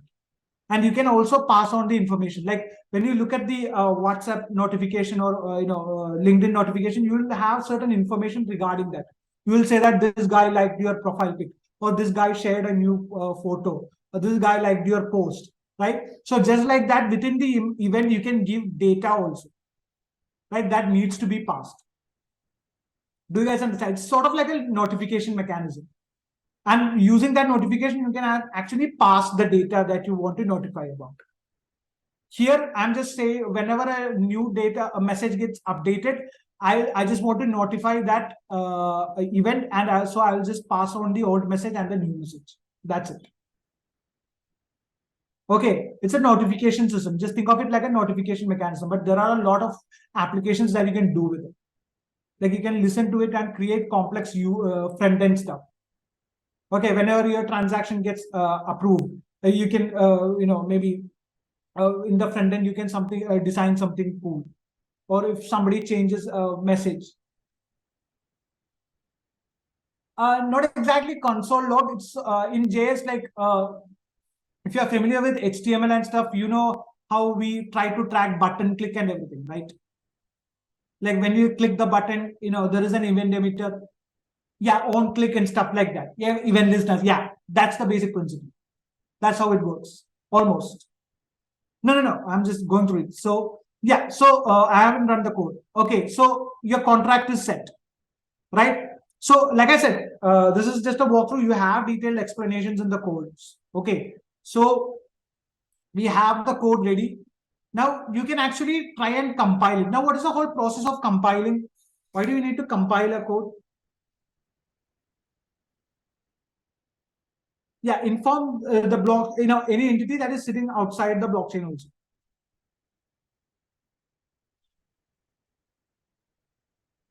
Packaging, why do you need compilation? See, what you have to understand is Ethereum doesn't understand Solidity. Okay. Yeah, exactly. Convert to machine level language. See, uh, yeah, exactly. So we are talking about the world computer, right? Ethereum. Ethereum doesn't understand Solidity. In order for it to understand all this, you need to convert it into a form that can be understood by the machine, which is in our case, which is the EVM, right? Or let's just stick with Ethereum for now. Okay, so in order to do that, you can directly compile it using npx hardhat compiler. So you don't have to give the name of the file and everything. It will actually check the contract in this contracts folder, and it will compile.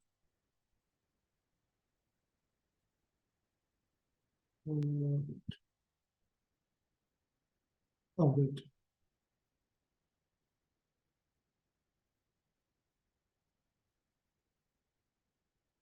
Yeah.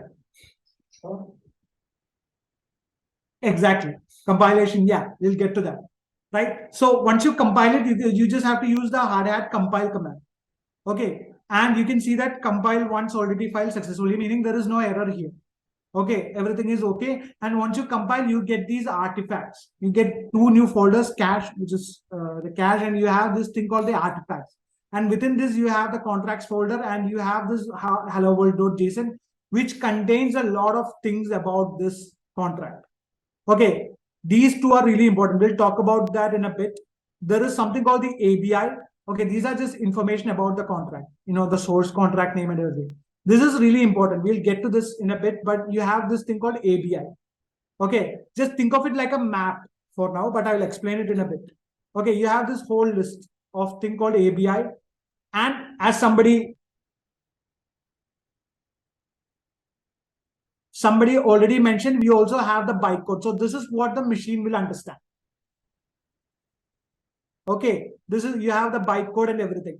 So all this will be done by the hardhat framework itself. Okay, you don't have to take any additional steps. Just use the npx hardhat compile command. It will take the contract from this folder, compile it down to the bytecode or required format and give you this file. Yeah, all this is made by this artifacts. The entire artifacts folder is made by hardhat. Okay, we just created the contract, right? And I just put the hardhat npx hardhat compile command, and it will give you the artifacts folder, which contains the ABI and everything. Okay, so yeah. So that means that our code is fine. We can start with the deployment, right? So how do we start deploying? So in order to deploy, you need access to the MetaMask account. Okay, and in order to access, or in order to have complete access to the MetaMask account, you know that you need access to the private key. Okay, now there is, like, one of the easiest mistakes that you could do is to store your private key directly in your code. Never do that. Okay, never store your private key. Like, for easy, like, in order to easily do all this, we can actually store it within this code. Somewhere in the code we can say, okay, private key equal to this. Never do that. Never expose your private key. Okay, for this we can actually use something called as environment variables, meaning these are variables that we set in our system, not in the code but in our system, and that can be accessed by the program. Okay, so we won't be exposing the private key within our code. We'll be using these environment variables. I'll show you how to do that. But first, let's get our private key. So to do that, all you have to do is just go here, go to MetaMask, click on account details, click on show private key, put your password in.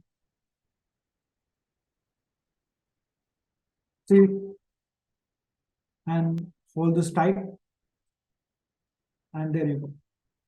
That's how you do it. I won't keep that screen on for long. So see, but this is just a walkthrough. That's why I'm showing this. But never do that. Okay, just don't share your private key. Okay.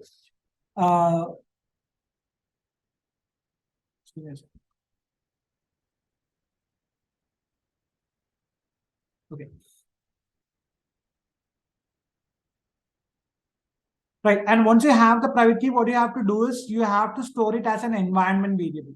Okay, meaning this is a variable that is set within the system by us, not in the code, but in the system. And our program can access it. So in order to set the environment variable, what you have to do is you have to create a .env file. Okay, this is the safest way to do it. .env file outside all this. Okay, in the same place as your package.json, just create a .env file. Create a variable called private key and just store it like this.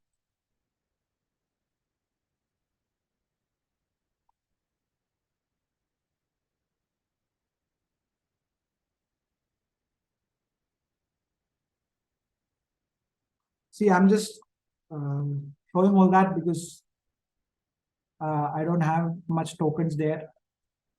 But if you have actual tokens, don't, by no means, this is just an exercise. That's why I'm showing you all this.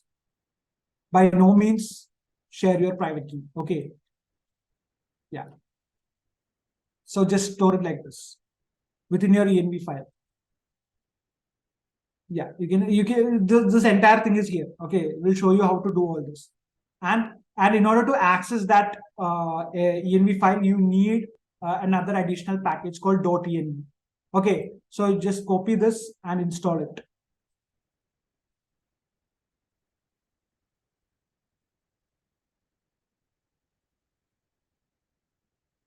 Okay, and now you can see that you have, it's actually a dependency. That's something that we use. Okay, so you can see that .env is here. So now using this package, we can access the variables mentioned here. Now this is not directly within our code. It sits in a separate folder. Okay, so you have the private key here. We have installed the package. Now we can, so now if you go to the course, so we have set up the environment variables. Now I repeat, now, yeah, we have given it here. Do not share it. Like if there are a lot of times what we do is we just put our private key onto the code and we just add it to the GitHub. Okay, GitHub repository, meaning anybody can access that private key and steal all your tokens. But here, if you look at this, we have actually in the .gitignore, we have given that you should not upload your .env. So anything that you give here won't be uploaded to GitHub, meaning your private key is safe. Okay, this is the way to do it. Never expose your private key. Got it? So yeah. So yeah, that's what this whole step is about. Yeah, we have installed it, and now we have to access a node. Like I told you, right? In order to get to the or access the network, you need a node, and you have these. Have you guys heard of this company called Alchemy? Yeah. Just mention it. Like in the config file also, just mention it. I think above. So the thing is, any. So if we give above 0.8.4, 0.8.9 is also a valid contract, right? So that's okay. We are not restricting it to a particular. We are saying that any version above this 0.8.4, that means 0.8.9 or 19 or whatever, it works. Okay. Yeah. So what does Alchemy do?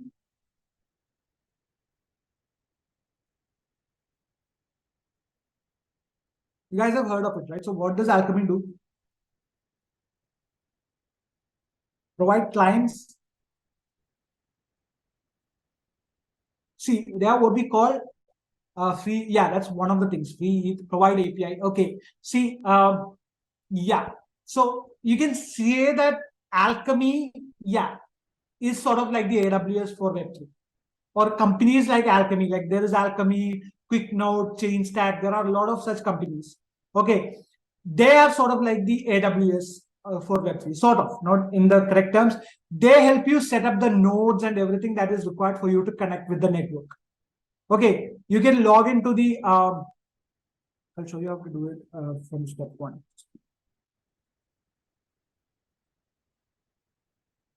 I have already done that.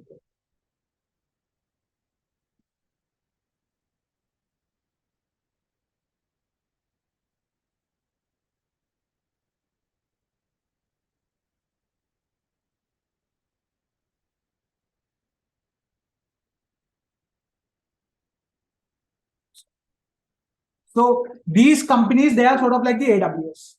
Okay, they help you set up the infrastructure for setting up or connecting to the network, like nodes and APIs and everything, just like how these cloud services work. But the question is this completely, like you might be asking, like, is this completely decentralized, right? We are relying on a service, right? See, the thing is, on our own, it is quite hard to set up these infrastructures. Okay, like as an individual, it might be super hard to actually maintain these nodes and all. So for now, there like unless we can crack that technical computational thing, we might have to rely on these companies to access it. They make the whole building process easy. That's what they do. There will come a time when setting up a node will be easy for us, but until then, we rely on such companies for setting up the infrastructure. So what we do is we'll just create an app here. You have the chain, you have the network. Just select the network that I want, Sepolia. Just name it. I'll just call it node itself. Create an app. So this will help set up a node for me that runs in the Sepolia network. And if I click on the API key here, it will give me, just like the addresses, it will give me the address. And what I need is this one right here, the HTTPS address to this node. So using this, I can actually connect to a node that is running in the Sepolia network. Okay, that's how these companies work. They are what we call Web3 infra companies that provides the infrastructure that helps us connect our application to the network and all the other services like APIs and all this stuff. Okay, so yeah. So, right. So this is the process. And in the hard hat config, we need to do a slight change. You can just copy this thing right here and just paste it in our hard hat config. Yeah.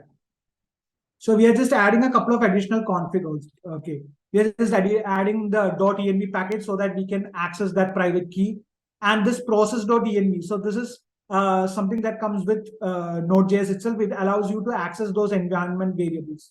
Okay. This config, sniffs out the env file, and using this process.config function, we can actually get the private key. Okay, this is what we have mentioned here. Make sure that this matches what you have mentioned here. Okay, this keyword, it is basically, this statement is looking for that keyword within the .env file. And here you can see that we have provided the default network, and we can actually set the network that we are trying to connect to. Right? We are given the Sepolia keyword and the URL. So this is where we have to give the alchemy.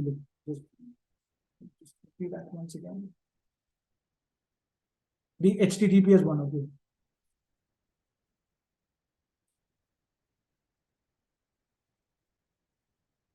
And you can see that the account also takes the private key. Like, so this is how we do it. So without exposing the private key, we are storing it in an .env file. We use the .env package, and this function will basically, you can see that loads the .env file. So it looks for the .env file within the directory. Okay, and it will just load it. Right, I might take an additional 10 minutes. So since we have that latency issue, sorry about that. Just an additional 10 minutes, and I'll show you how this quickly works. Okay, I hope this is okay with you. So yeah. So once we have that .env stuff, we can load everything that we provide here, and we just provided the URL. So this looks fine. Right, so we have the URL. This will connect us to the node. We have the private key that gives it control over our account. So everything is set for deploying the contract. Okay, so all these things are given here. Okay, you can just read through it. I'm just giving you a walkthrough. And yeah, this is just a task that you have to do. Ask a question or leave a comment, within Discord. Once you do it, just click on done. And then you have the deployment script. Okay, so the thing is, we have, like I said, we have a script for deploy. You can see that here, right? So WebSocket is another type of connection that you use for real-time data or unbroken stream of data. For these kind of simple connections, it's another type of connection. Okay, right now just focus on the HTTPS connection. WebSocket is another uninterrupted kind of connection that you use for more advanced stuff, like for getting data on real time and stuff like that. Okay, so here in script, you have this deploy.js, right? So this is the script that we are going to use to deploy our contract onto the network. So you have the code right here. You can just copy it and paste it here. So what this code does is, you can see that there is a main function, and you have this function called get factory, get contract factory. So what it does is, it will look for the the ABI and all these details.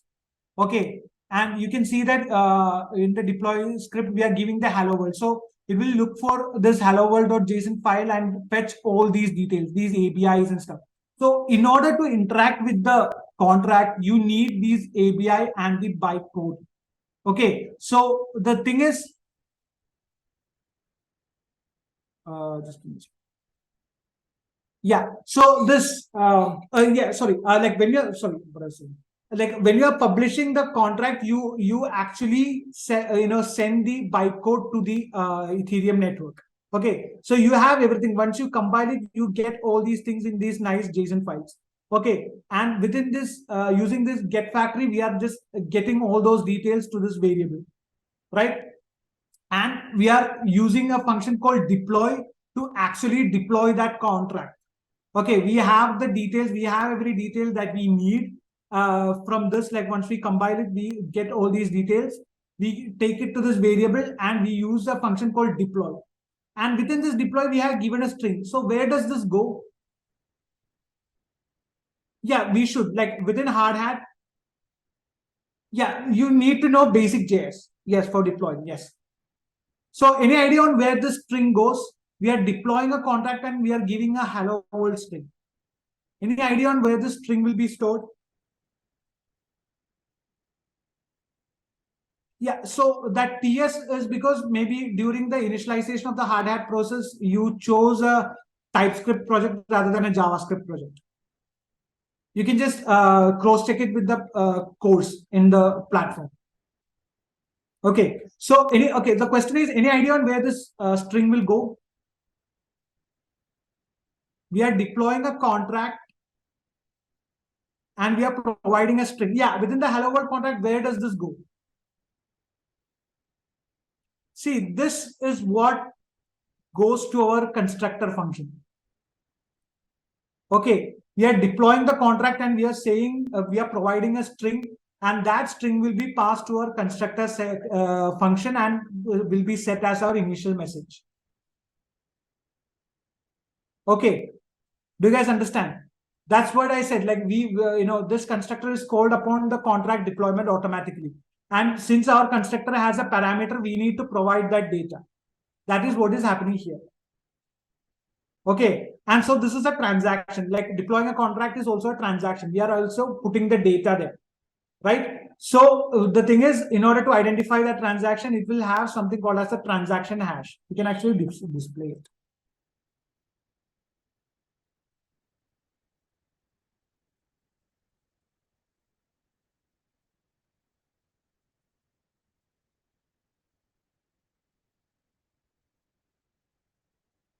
Okay, so I'll show you what. So this is something that we use to identify each transaction.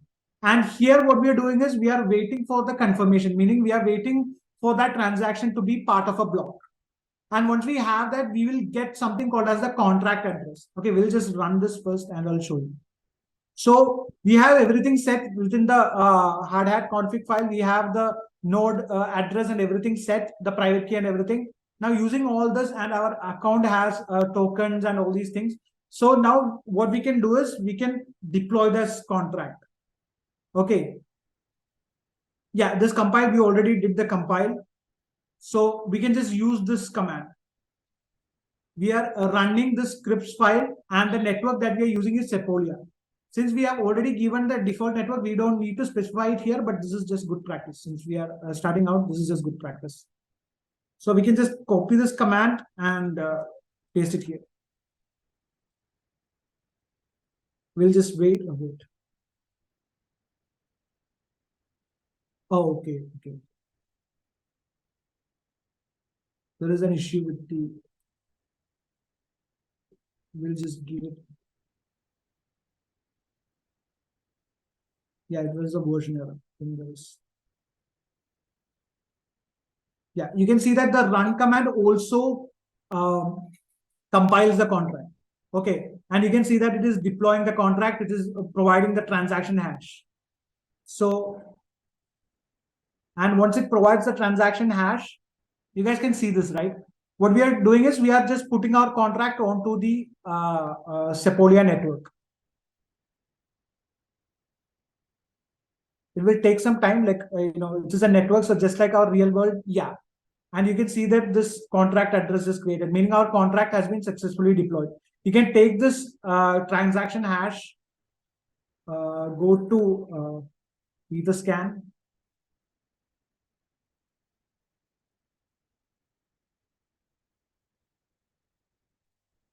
Just give me a second.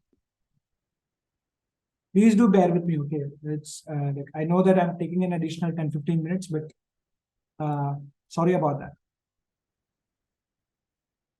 So meaning we have using that script, so you can just don't directly do it. We have to change the network. This is main net, okay? Just go to Sepolia. Just paste that transaction hash. Yeah, and you can see that this transaction is successfully included in this block. Okay, and within this transaction, we have created a new contract address. You can just copy this address, and this is what is displayed here. Let's paste it somewhere. Yeah, this is the address that we got here, right? So what it means is that just like our account, whenever we are deploying a contract, whenever we are deploying a contract, what this Ethereum does is it will create a similar account. Okay, just like how the one that we created using MetaMask, and it will store the contract details inside that. Like if you go to this is just like our normal account. Like our accounts are called externally owned accounts because we are the ones who own that account. These accounts are called contract accounts. Okay, these are automatically generated when we deploy a contract.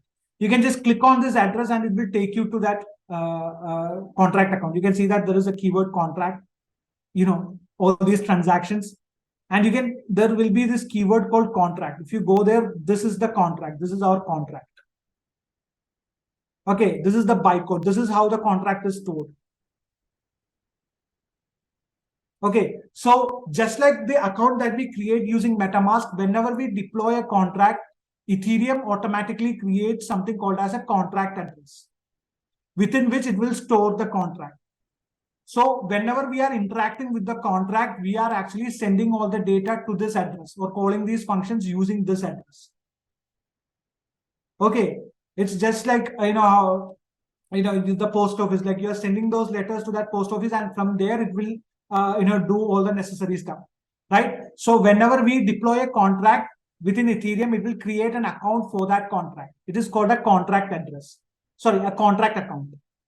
Okay, and this is what we call a contract address, meaning we need this to identify our contract in the network.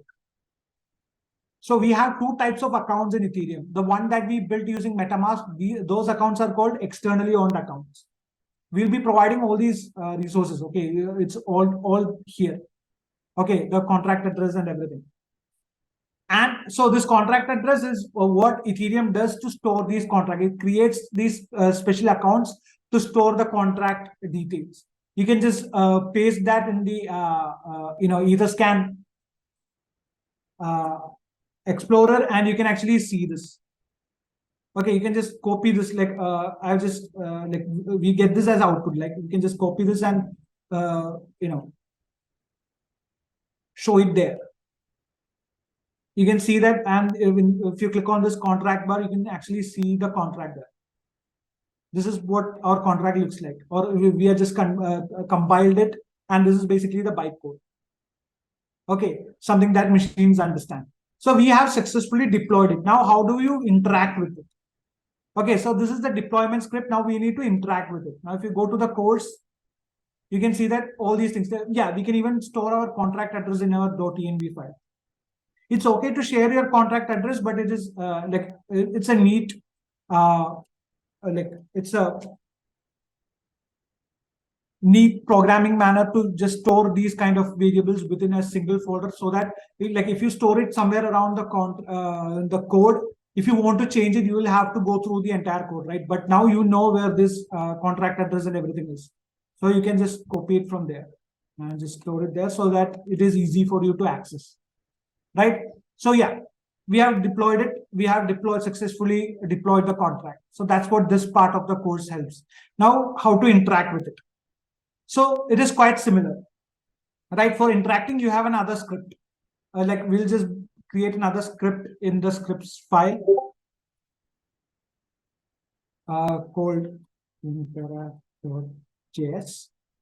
and within that, we'll just copy this code. So I'll explain what this is. So we are interacting with the contract, meaning we are calling the function. Okay. So the thing is, in order to interact with the contract, you need two things. The first one is the contract address. Okay. And just like how we took the private key, we are using the .env file, and process.env.contract address will get us this the value that is stored against this variable here. Okay, and we have that, and we need the ABI. Okay, so the ABI or this thing right here, this particular portion right here, if you inspect it closely, it is like a map to all the functions in our contract. Okay, you can see that we have the type is constructor, the inputs, like what are the inputs that the constructor takes. Then you have the event, and all the inputs that it takes. You have the update function and all the inputs. You have the public function, right? The public variable and all these things. So think of it like this. If let's say your friend is living in an unknown place, what are the two things that you need to interact with them?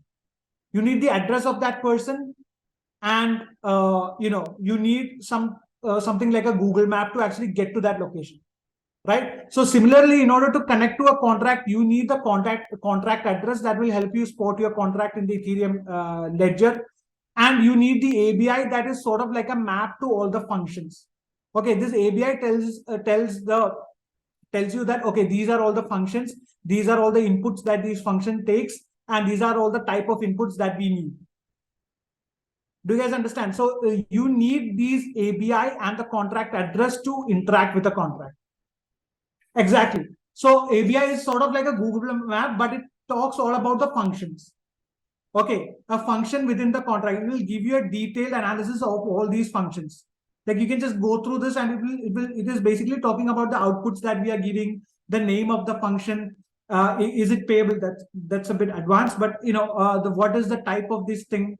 What are the inputs that it takes? You can see the new message, right? New message is, I think, the variable that function takes in.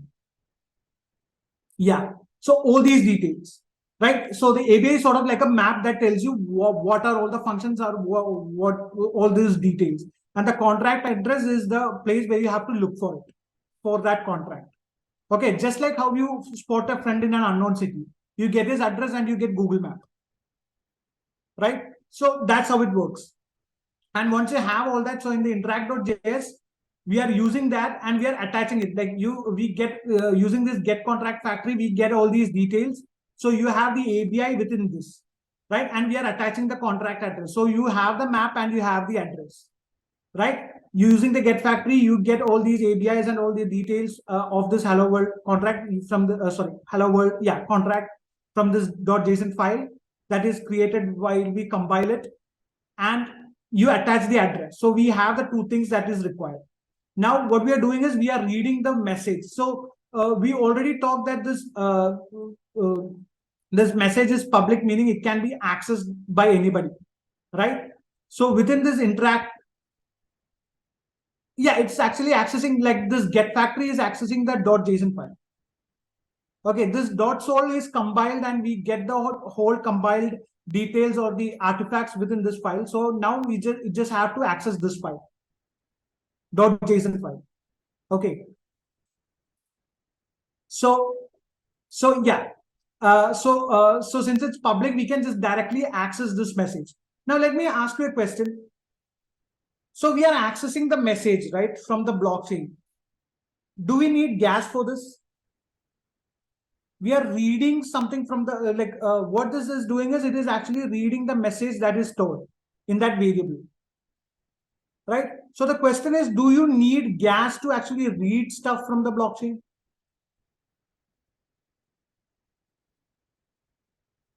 No. Why?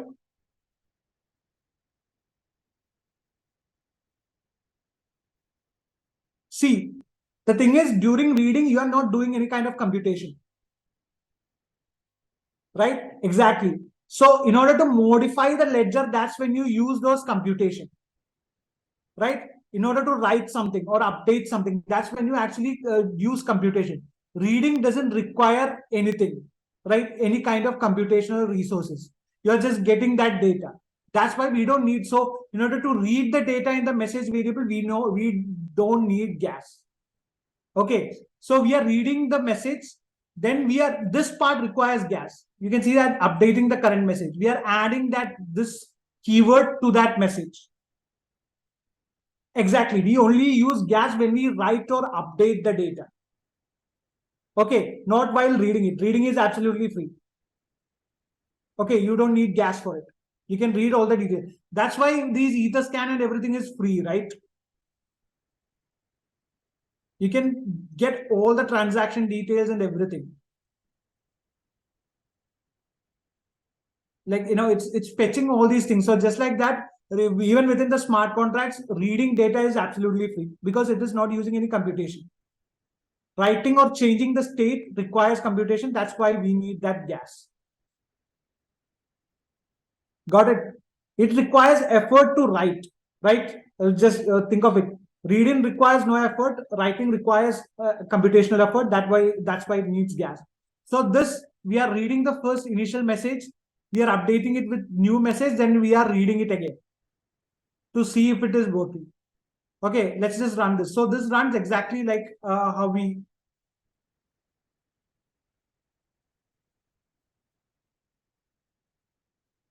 Yeah, this is okay. This is not. So the ABI part is this one. Okay,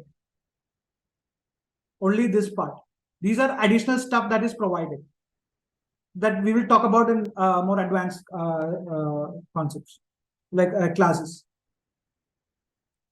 So yeah, so right. So now that we have the interaction script and everything, just give me a second.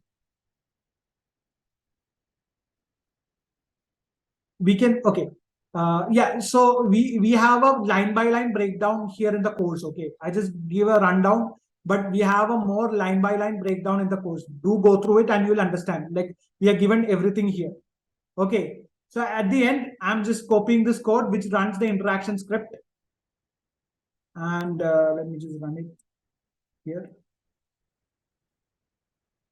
And so first it will print a read from my contract based on the API and the smart contract address. You can see that the message is hello world bingo. That's the initial message that we deployed it with, right? Then it is updating the message with this one, goodbye world something. And you can see that the new message is goodbye world, right? I can just change this and say this is Sethu. Save and done. So here we are again running this, but with a different message. We are updating it with a different message. Now you can see that with this we change the message to goodbye world, and now I'm updating it with this new message, which is this is Sethu. Now you can see that the new message will be this is Sethu. Okay, we are updating it, and this part, yeah. Okay, so now we have successfully deployed the contract and updated. Yeah, so the event is just like what I said. So in the ABI, if you look at the event stuff, it just explains what the event entity does. Like, what is the event? Yeah, it's basically like we'll talk about the indexed and everything in the upcoming. Like, it might be a bit too much for the initial class, but it talks about the variables that we use for the events, right? The name of the event, the variables, new message, it is of type string, old message, which is of type string, all these kind of stuff. So like I said, this ABI is like a map to this entire contract.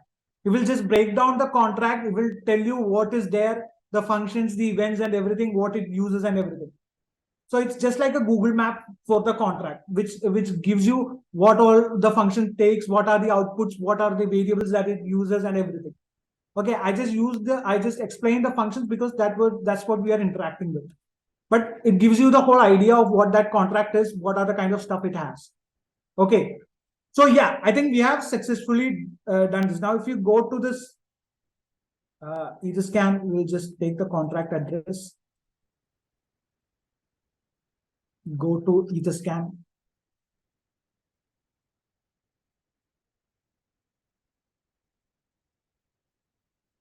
And you can see that, right? We just like, you can see that this is the contract that is created. You have the update, you have called the update method, right? You can see all these things. You can even see the input data that goes in. See, this is the transparency of blockchains. Okay, and you can see the data that goes in. So this is the transaction that we did. So this essentially showcases what is happening. And you can see that this transaction is part of this block. And it is successfully completed. And this 8 block confirmation means after this block, there are 8 new blocks. Okay, default view. You can just UTF-8 and you can see that string. So this is how it is. So we have written a contract, deployed it, and interacted with it using the hardhat framework. Now, I know that this is a bit rushed walkthrough, but the entire details are given here. Okay, this is the last part. You can see this is what we got, right? So we completed all this, right? Setting up MetaMask, using the networks. We got the Sepolia, fake ETH. We set up the hardhat project, wrote our first smart contract, deployed it, and interacted with it. So the entire details is given in the course. Please go through it. And if there is any doubts, feel free to ask. I think there are people who have completed it. There are people who are trying to complete it. But whatever the issue, just post it there and we will reply. Okay, I'm so sorry for taking those extra 20 minutes. But yeah, the next time we'll actually, try to keep it within 2 hours. And at last, you just have to share the screen, like your screenshot of your output, like this part. Yeah, so that is there. So the next class and everything that is mentioned in the Discord, like you can just go to the bulletin channel and it's there. The whole course schedule is there. Okay, so I hope this gave you an idea of how to do this. Okay, this is just a walkthrough. Those who have anybody completed it, I know that there was a bit of a latency issue. But take it like I said, if you were able to code along and complete this, great. But if there is that latency issue, feel free to try it out. But did you guys understand the whole gist of it? Like what we did, what each step meant? Any doubts regarding that?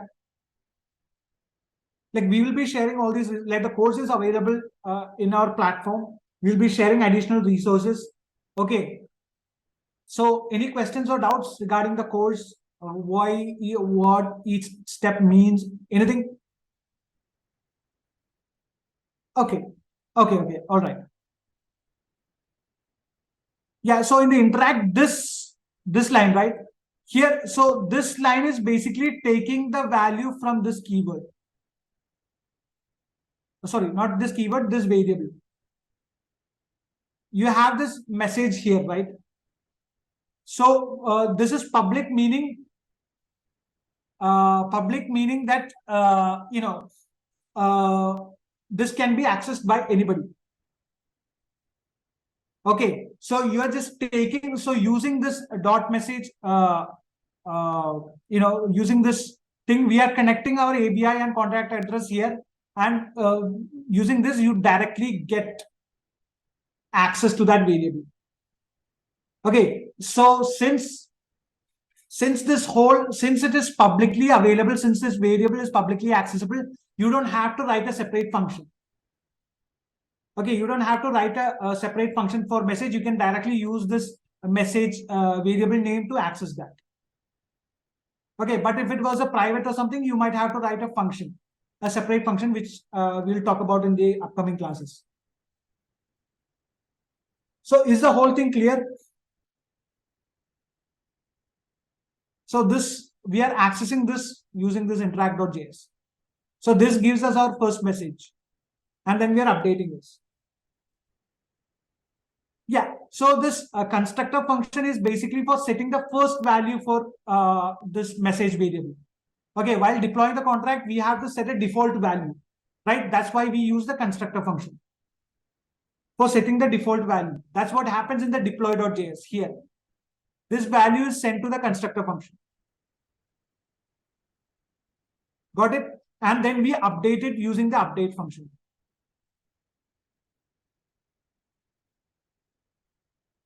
Okay. Just I hope you understood at least. Yeah, I'll be there. I'll be there. Of course, I'm always there on Discord. So try out the course.